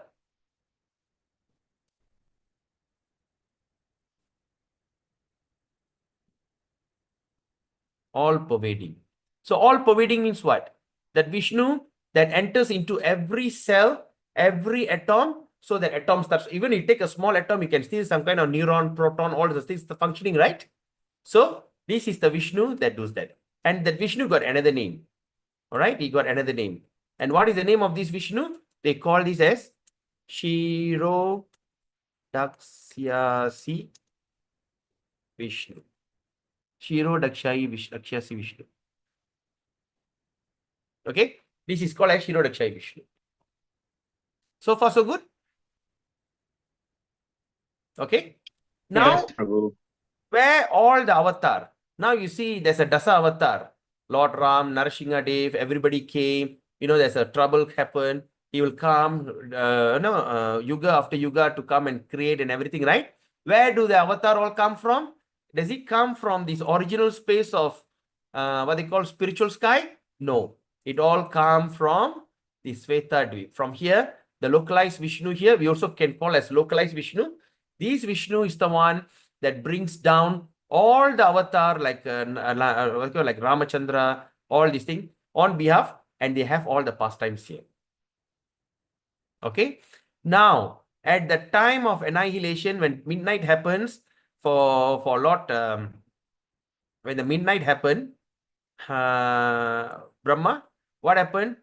These half part of this universe are destroyed, will disappear. You got it? This half will disappear. Then after that, he wakes up, then he will start to recreate and this thing will appear. Next day, when he goes to bed, this thing will be disappeared. This is called as partial annihilation. Appear, disappear, appear, disappear, appear, disappear on a daily basis of Lord Vishnu. So far, so good? Okay. Now, let's combine all these things. Now, let's look at this. So, Sorry, here, Prabhuji. yes, who's this? Shobha here. Shobha, yes. When the partial annihilation and from Earth onwards disappear, then when he wakes up, then it appears. Does it start back from the first yuga? Yes, he start back. That means he goes to bed, then next day he come back and start to recreate this thing. So, okay, yeah, you asked a good question. So, what happened when there's a partial annihilation happen? All of them will merge back to Garbhodakshaya Vishnu. Okay, all will go back inside here. All this, okay, now, okay, I just get this thing. Okay, now when a partial annihilation happen, all these things will go back inside here. You got it? All will, why it's not? Okay, all will, oh Krishna, what is happening here? Oh, okay, I took the wrong one. Okay, all this annihilation will go back, right? Merge. Then after that, when you recreate, it recreates back. You got it? What does it mean by merge? Because the previous lesson we learned that the soul doesn't. No, the soul doesn't merge. We are talking about this material nature will back to the Garbhodakshaya Vishnu. Oh. The thing will go into Garbhodakshaya Vishnu. So once what happened now, say like all these place, everything is destroyed. Partial annihilation. Right? When the partial annihilation happen, all the living entities will go back to sleep. I mean, as though they go inside and they remain idle. Then creation happen, they come back out again and start all over again. You got it? Start back from the first yuga. Sorry? Yeah. Then you start back, no, after every 1000 yugas. Were you here when we were talking about that Brahmas for this thing? Yeah. All right. So one kalpa means Brahma's midnight. That means after 1000 rounds, there'll be partial annihilation. So the partial annihilation will only happen every time in a Kali Yuga because then it will start back. No. Doesn't Oh. matter. Okay, I think you didn't get from just now because if you went through that, okay. Anyway, I'll answer you later. Okay. Okay. Sorry, Prabhuji. All right. Please remember your answer per your question. Very important question. Okay, Shobha, remember your question. Yes, Prabhuji. All right. Okay. So now what happened? All these things will be annihilated at the end of Kalpa. After 1000 Chaturyuga, okay, after 1000, that means after midnight of Brahma, all destroyed. Then after that, it will reappear again, create again. Like that, it goes on. All right. Okay. Now what we do, let's combine all these things happen. All right. Let's combine all. So, okay. Okay. Now let's look at this. So there is a huge, what is this means? Can you tell me what is this? What is this? What is this? What is yellow color? Huh? Aura, the aura. Aura. Or another word? Brahmajyoti. Brahmajyoti. Where the aura come from? From Lord Krishna. This place is called as Goloka. Yes? Then below Goloka, what is below Goloka?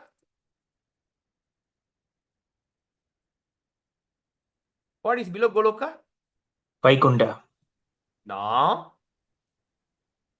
Ayodhya. Ah, very good. Ayodhya. Ayodhya. So now you see Ayodhya Dham. That's why I'm writing in, drawing in green. Okay, Ayodhya Dham. All right. And below Ayodhya Dham, you Vaikunta. see Vaikunta. Lot of, hundreds of Vaikunta planets are roaming around this area. All right. All these kind of Vaikunta planets are here. Okay. All these Vaikuntas.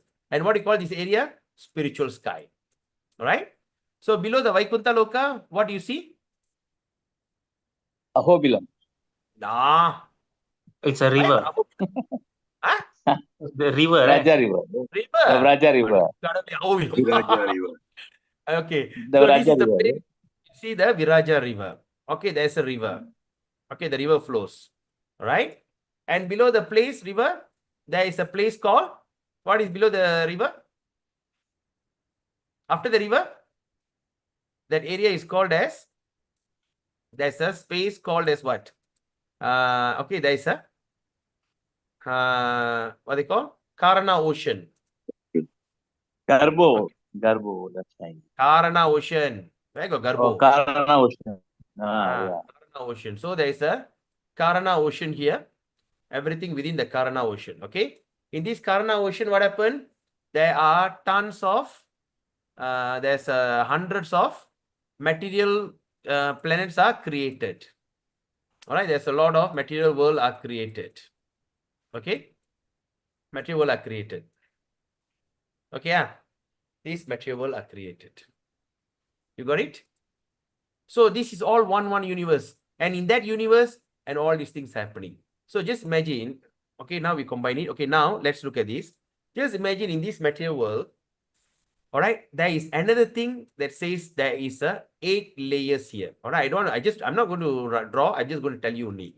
There's a 8 layer. 1, earth, water, fire, ether, mind, intelligent. The last layer is the thickest layer. They call as ego.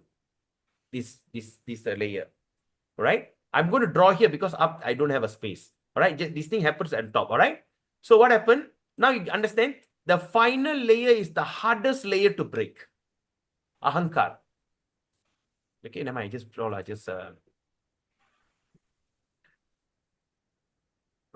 So there is a, okay. There is a layer like this. Okay. All right. Okay. Don't worry. Don't look other side. Just look at this side. Can or not? Just look at this side. Okay. This the layer called Ahankar, which is very hard to break. Do you know, according to Harinam Chintamani, if you chant Hare Krishna, even you chant Hare Krishna, you're chanting it offensively. That means you're not doing properly. Simply chant. Even you do that, okay, you can go up to the layer of the to the layer of the universe. You can go up to here just by simply chanting Hare Krishna mantra. The Hare Krishna mantra is so powerful. It can, from here you're chanting, okay, from here, it can take you up to this level, up to the core of the universe. But of course, this universe you cannot break. All right. This place, it is not possible to, right? It's not possible to break. You can't break it. Okay. And after this universe and above is Karna Ocean, right? At this place, there's another place called, okay, there's a border here. Okay, there's a border. Okay, there's a border here. Okay, this border is divided into 2 parts. All right. One part is the black, another one is light. All right, there's a border here. Okay, I just draw like this. One is a darker border and lighter border. All right. So what is this border means? This is the place we call it as, all right, we call it as Kailash. All right. So the Kailash is here. So the Kailash is divided into two places, two distinct. All right. The Kailash is divided into two space. One is darker Kailash. This is darker Kailash. And another one is the brighter Kailash. Oh, this one cannot be seen. It's called as brighter Kailash. Okay. This is the border. And after that, only you go, you're on the way back home to Vaikunta and all this place. So the darker Kailash is ruled by Kala Bhairava or Rudra Hansa.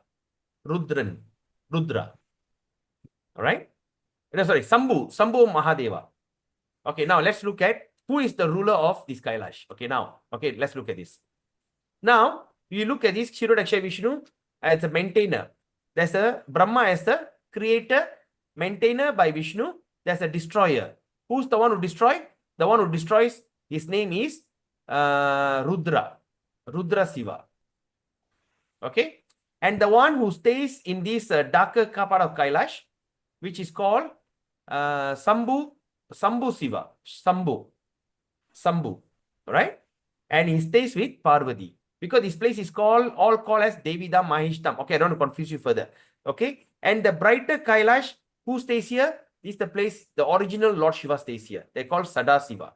The Sadashiva is the original form of Lord Shiva.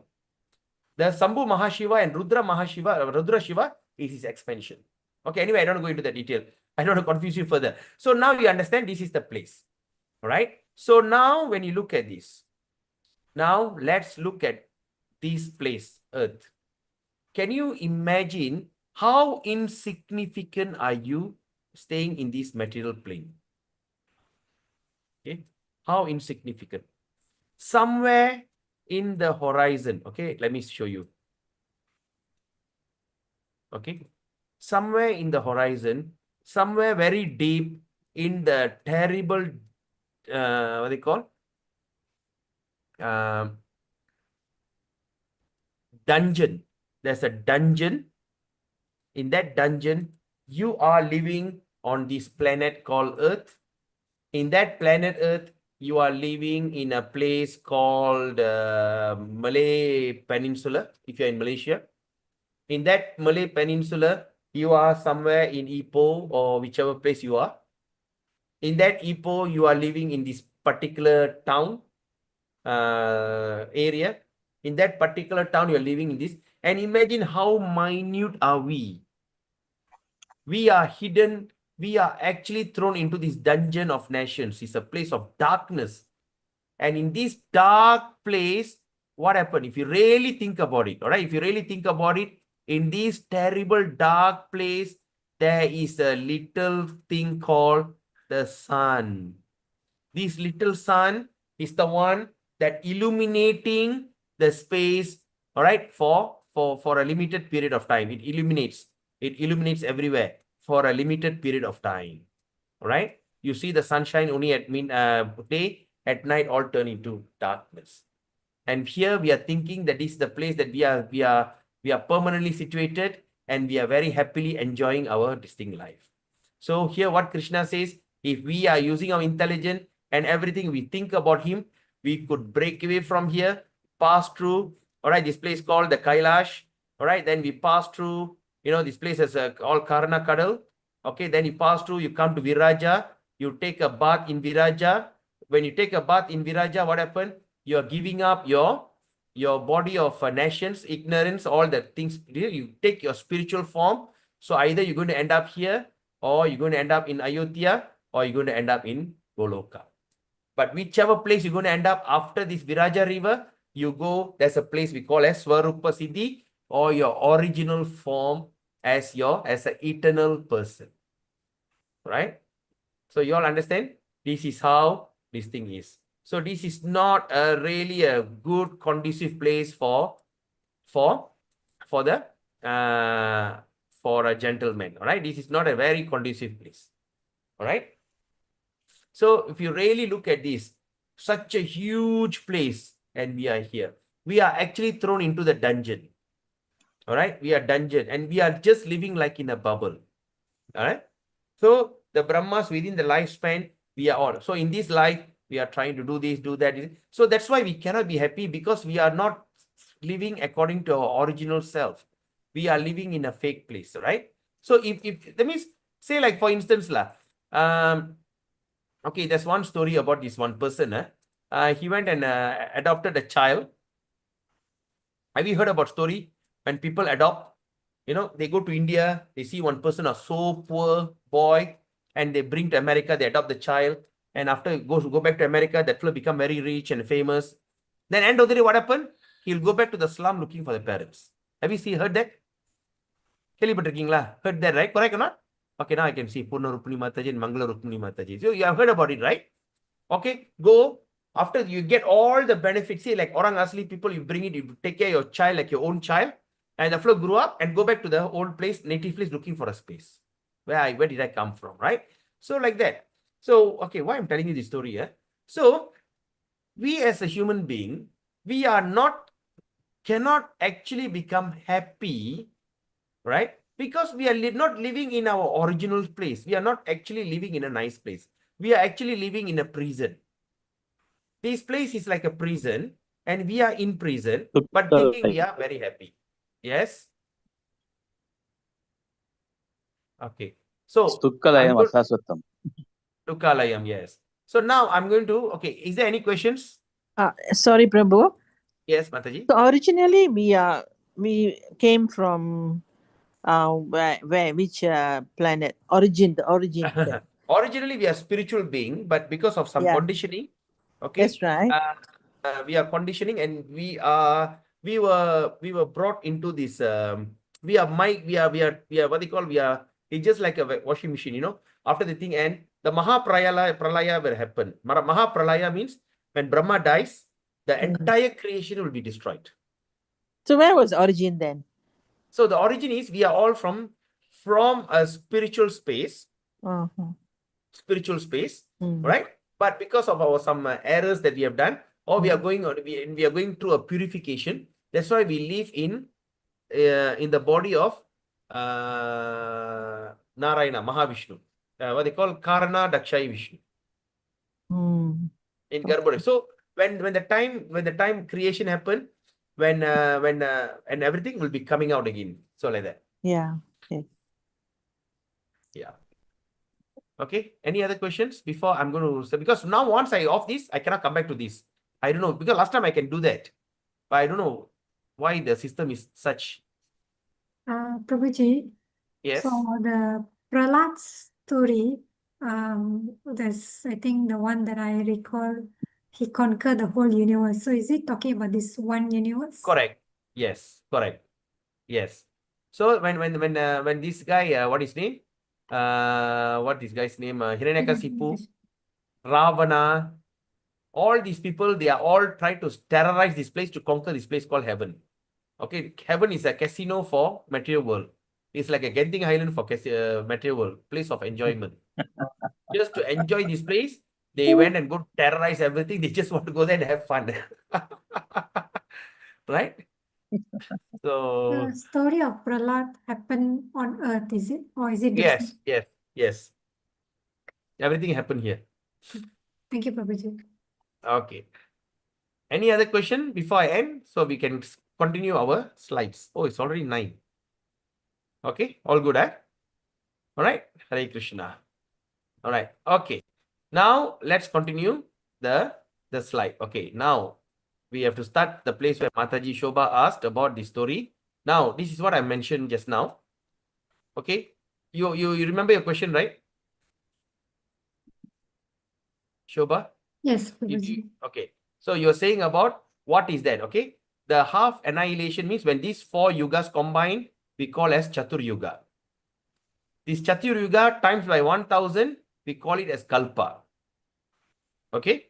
1 Kalpa is 12 hours of Lord Brahma. So after 1 Kalpa, when Brahma goes to bed, the entire creation destroyed. So next day when you wake up early in the morning, it's recreated back again. You got it? I'm just trying to understand that he sleeps, meaning it's always at the end of Kali Yuga. Then he wakes up at Satya Yuga. No. Look here again. Now, can you see Satya Yuga, Treta Yuga, Dwapara Yuga, Kali Yuga? Yeah. So, Kali Yuga lasts for 432,000 years. Dwapara, oh, you're asking if end of Kali Yuga, this thing will happen, is it? Because it is one kalpa. One kalpa is end of 1,000 Kali Yuga. 1,000. In other words. So there's so many Kali Yugas, right? Correct. So the last Kali Yuga is the one that he sleeps. Yes. And then correct. the next first Satya Yuga is where he wakes up. Correct. Okay. He sleeps, then he wakes up. Then Satya Yuga starts. Okay. So now I think I understand your question. Okay. Now you're asking, now from Satya Yuga, it comes to Treta Yuga, it comes to Dwapara Yuga, and comes to Kali Yuga. All right. And here Lord Brahma sleeps. Okay. After he sleeps, a partial annihilation, then he creates again, then goes back to the same cycle again. Yeah. Okay. Like that. But now, what happened after when he goes to sleep? Now you're asking what happened after the after one kalpa. Okay, before one kalpa. Okay, what does that mean? Okay, before one kalpa means, okay, so what happened after Kali Yuga end? After say it's not yet one kalpa, it's not yet the 1,000th Kali Yuga. What happened is it's only the 500th Kali Yuga. So what happened? So now Satya Yuga starts, Treta Yuga goes, Dwapara Yuga, comes Kali Yuga, right? Yeah. This Kali Yuga, Lord Kalki will come, destroy everything, and re-establish everything and start back Satya Yuga. You got it? Oh. There's no annihilation.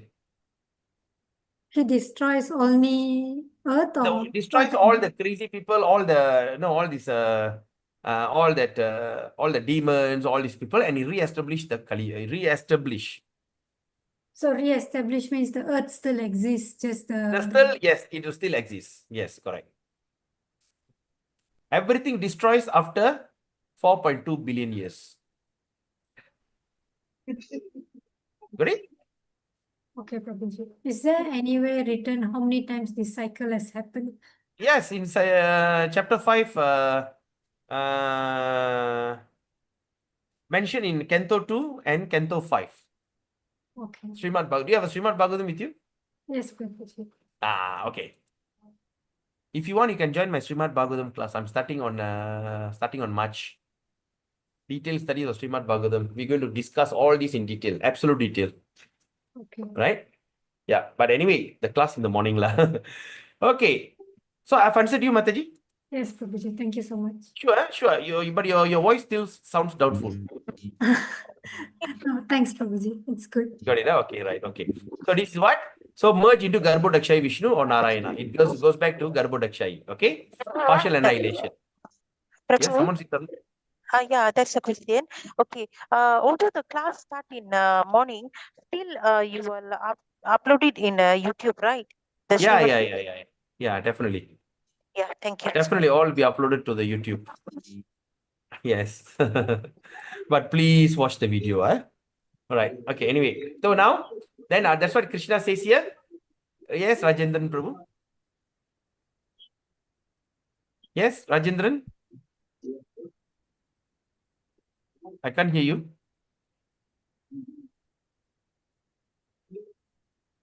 Can anyone hear him? Or is it my this thing? Can you hear, Prabhu? Yeah.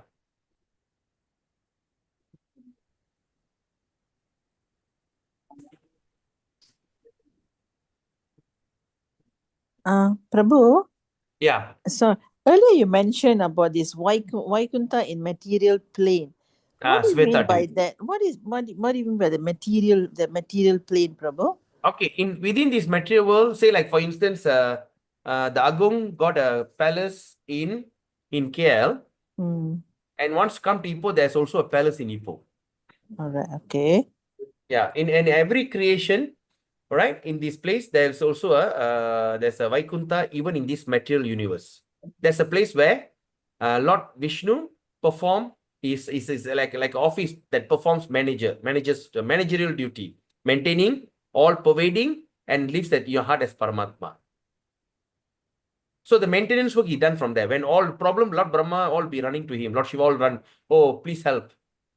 And from there he come down. You remember in something we watched in Tamil movie?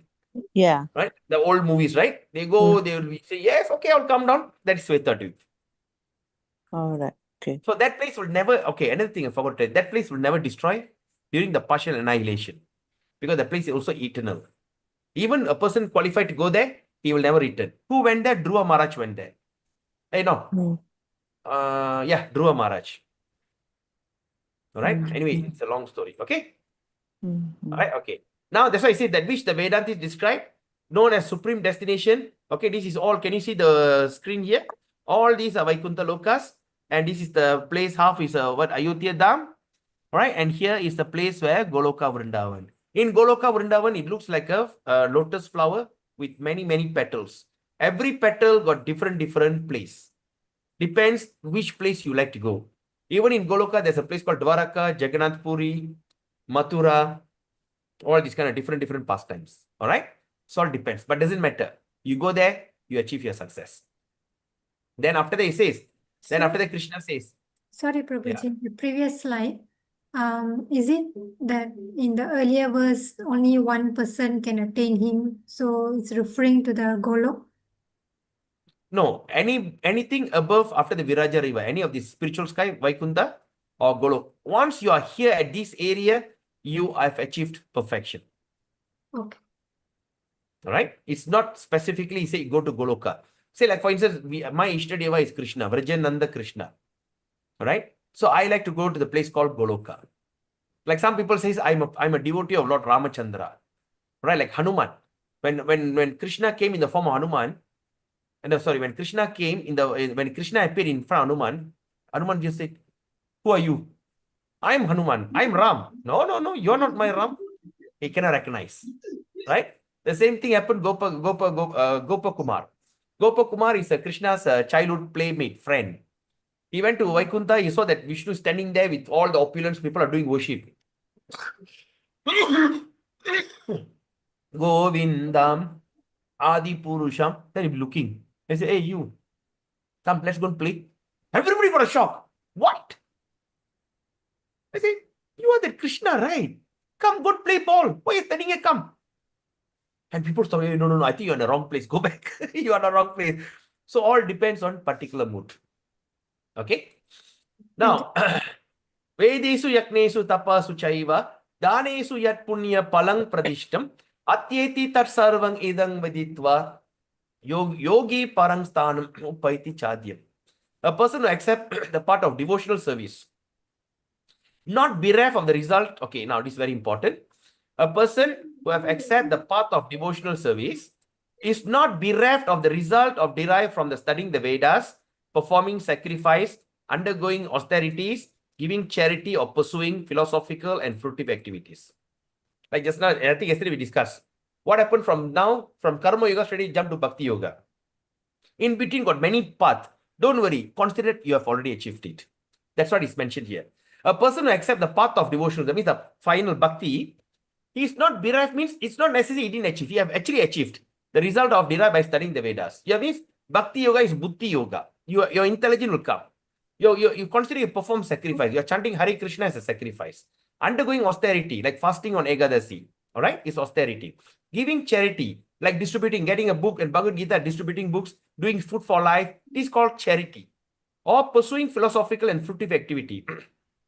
Fruitive activity means sometimes you have to go and work to maintain your family so that you can serve Krishna. All that considered done.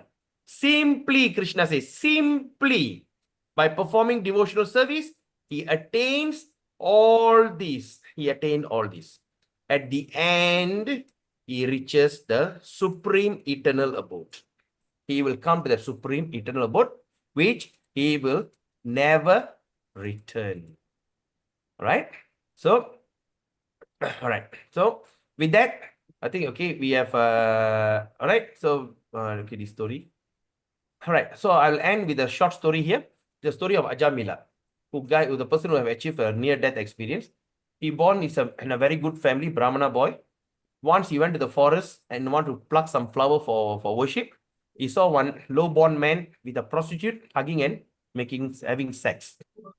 When he saw that, but he's a Brahma, he's a Grasta, he's already married. But he got fascinated with this because, of course, with wife, everything decent.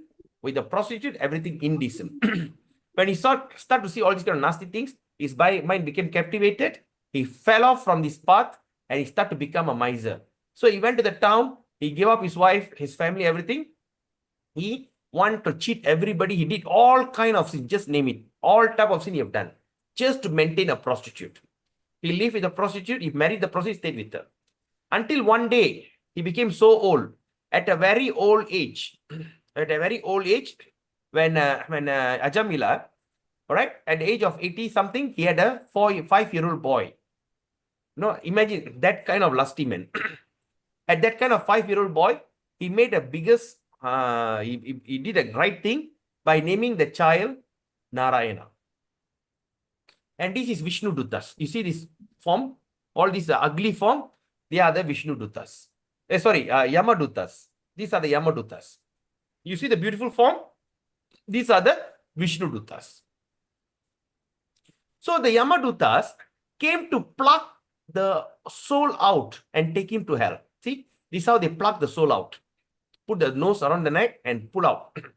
So when they were pulling out, when he saw the ugly form of this of the Yamaduttas, he started to scream, Narayana, Narayana, save me. Actually calling the sun. The sun was playing ball. When you look at the sun, Narayana, come, Narayana. But he started to call upon the sun. But when he called upon the sun, but actually Lord Vishnu heard it, he sent his representative to stop him from taking his life away. Even unknowingly, unintentionally. So when they took this thing up, and both of them had a big argument, and Yamaduttas was so upset, they went back to Yamaloka. And Vishnu Duttas went back. And all these he saw with his eyes. The quarrel between Yamaduttas and Vishnu Duttas. So these Yamaduttas were very upset. They came and approached Yamaraj. And approached Jamaraj and asked, my dear Lord, tell me, are you the greatest in this world? Say, why? Why that's not? I thought everybody's scared of you. Yes, so what? This one particular sinner, Ajamila, I want to go and catch his life. Such a terrible sinner. But before I could take him, suddenly he screamed, Narayana, Narayana. That also calling his own son. He's not even calling anybody else. He's just calling his own son, Narayana, Narayana. At that time, suddenly this beautiful celestial being, the blue body and everything, they stopped me. Then they said, don't take this life. You have no right. He's liberated. So tell me, my lord, are you doing the right thing? This is the discussion between the Yamaduttas and Yamaraj. And Yamaraj says, now let me tell you something.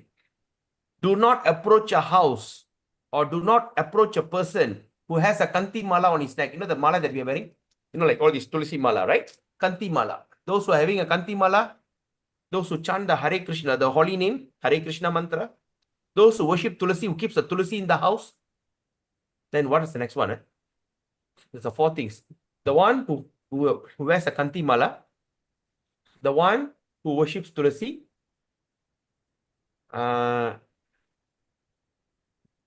okay, there's the one chants the holy name, and what's the 4th one? There's the 4 things. The one who wears tilak, yes, the one who wears tilak, namam. When you see these 4 people, don't go near them. He warned them, don't go near them. All right, don't take their life away. All right, they are under the jurisdiction of Lord Vishnu. Don't touch them. That was the instruction. But this Ajamila, after he realized his mistake, he gave up. He gave up all the sins that he did. He repent.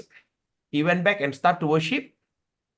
Then finally, after some time, after again for round 2, when he was about to die, he left the body, and this is how the Garuda alliance with Vishnu Duttas, the Garuda Vaganama, with Vishnu Duttas took him back home, back to Godhead. Is that beautiful? This one example that what we can summarize in chapter 8. Okay, and this person from the earth fly through Brahmaloka and pass through the final moment, Ahankar, the final layer, break through and go to place and this is called Viraja River. Can you see the river here? There's a Viraja River. So goes there with his mortal body, he going to take his bath, and he came out in spiritual body. And once he got a spiritual body, he will go to the specific place that he qualified. That is how is summary of this entire chapter 8. Right? Please take the RDC formula very seriously. It is a fantastic formula. Read Bhagavad Gita daily, distribute Bhagavad Gita, and chant Hare Krishna. Hare Krishna, chant. Right? If you have just used any mala, just chant Hare Krishna, like Rudraksha mala, doesn't matter. Just chant Hare Krishna. Right? If possible, trying to do 16 rounds, or in other words, try to meditate on chanting for at least 1.5 hours. Right? Just sit in one place, just close your eyes, and just chant Hare Krishna for 1.5 hours. That's it. If you don't have a japa mala. Or you can even get a clicker. You go to the DIY, there's a clicker. Hare Krishna, Krishna Krishna, Hare Hare, Hare Ram, Ram Ram, Hare Hare, Hare Krishna, like that. Or there's a e-clicker that the Muslims are having, the small tiny one. You can get it in DIY. You keep it in your hand, finger. So you can drive while you're working, while you're doing anything, just Hare Krishna, Hare Krishna. Then after that, you see how many rounds you did. Say you did 2,300 times you have chanted. Divide by 108. Then you know how many rounds you have chanted. All right. This is if you don't have opportunity. But if you can have opportunity, go to the nearest any ISKCON temple, Hare Krishna temple, or whatever. Make sure you go and get your set of Japamala. But the Bhagavad Gita, you can get it from me. 3 books of Bhagavad Gita for 100 ringgit. All right. I know this is the commitment that we are doing. Of course, whatever profit, that's not much profit, few ringgit profit actually, few ringgit. And of course, will be used for the use of the propagating for our service, temple service. All right. So that's the thing. If any one of you want to do, of course, it is optional. All right. I'm not convincing you. I'm not forcing you. Optional. But at least I suggest try it once.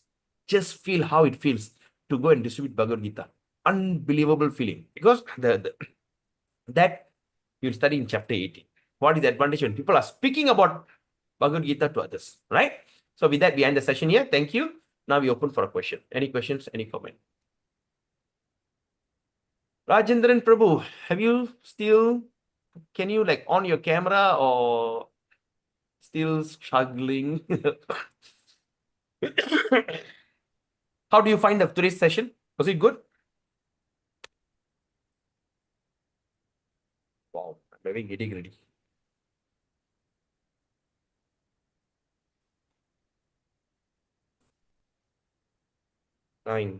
Chapter 9.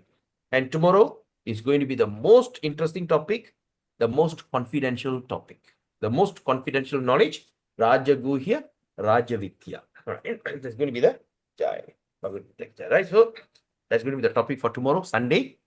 Lot to digest. Who's they say that? Yes, Prabhu, very good session. Vrinda Priya. Yes, Prabhu, but lot to digest. Mataji, let me tell you something. Don't worry how the thing going to digest. You just simply Sorry? right? You Simply? simply eat. No, when you go for a feast, when you go for a feast, kalyana or something, you go there, they got 16 items served on the leaf. You go there, you don't think, how am I going to digest? You do you think like that or simply start eating? What do you do? Sure. Huh? Cannot simply start eating. Yes. You what do you say? You cannot. What did you say just now? No. Sorry, sir. Can you repeat the question again? Okay, now you are going for a wedding. Yeah. You're going for a party. Yeah. Right? Or some temple festival. You see, they say today special 16 varieties of prasadam. Right. Okay. How many varieties? 16 16. varieties. Right. So you go sit there, they put you a big banana leaf and they start to put all the 16 items. Right. So when the food is served, what do you think? Do you think how the thing going to digest or do you start to devour? Wow. I won't think how wow, the sound itself, I know already. Exactly. How the digestion happen, you won't know it. It happens within your body. Yeah. Okay. Try to study Bhagavad Gita. How the thing going to digest to you? It happens within you by the mercy of Krishna because it's in your heart. Right? He will make it and you will never believe it, Mataji. Out of blue, suddenly the thing will come up. The thing that I read so many years ago suddenly start manifest. Why? Krishna gives intelligence. Right. Okay. So don't worry, how am I supposed to digest? Don't worry. Just get to know. Right. Krishna will Okay. reveal everything to you. Thank you, Prabhu. Okay, Okay. Mataji, thanks. Anyone else got any comment? Okay, it's already 9. Oh, Krishna, 9:27. Okay, it's okay. We end the session now, as usual. What's your takeaway? How do you find all these wonderful things? You can post it in the group and we can have discussion there. Tomorrow, chapter 9. See you again tomorrow, Sunday at 9:15. It's Thank you, 7:15. Prabhu. Hare Krishna. Thank you. Kripa Sindhu Bevacha, Paditanam Pavini Patitanam Bevacha. Bhavanebhyo Vaishnavyo Namo. Namo Namaha. Srimad Bhagavad Gita ki Okay. Jai. Jai. Hare Krishna. ki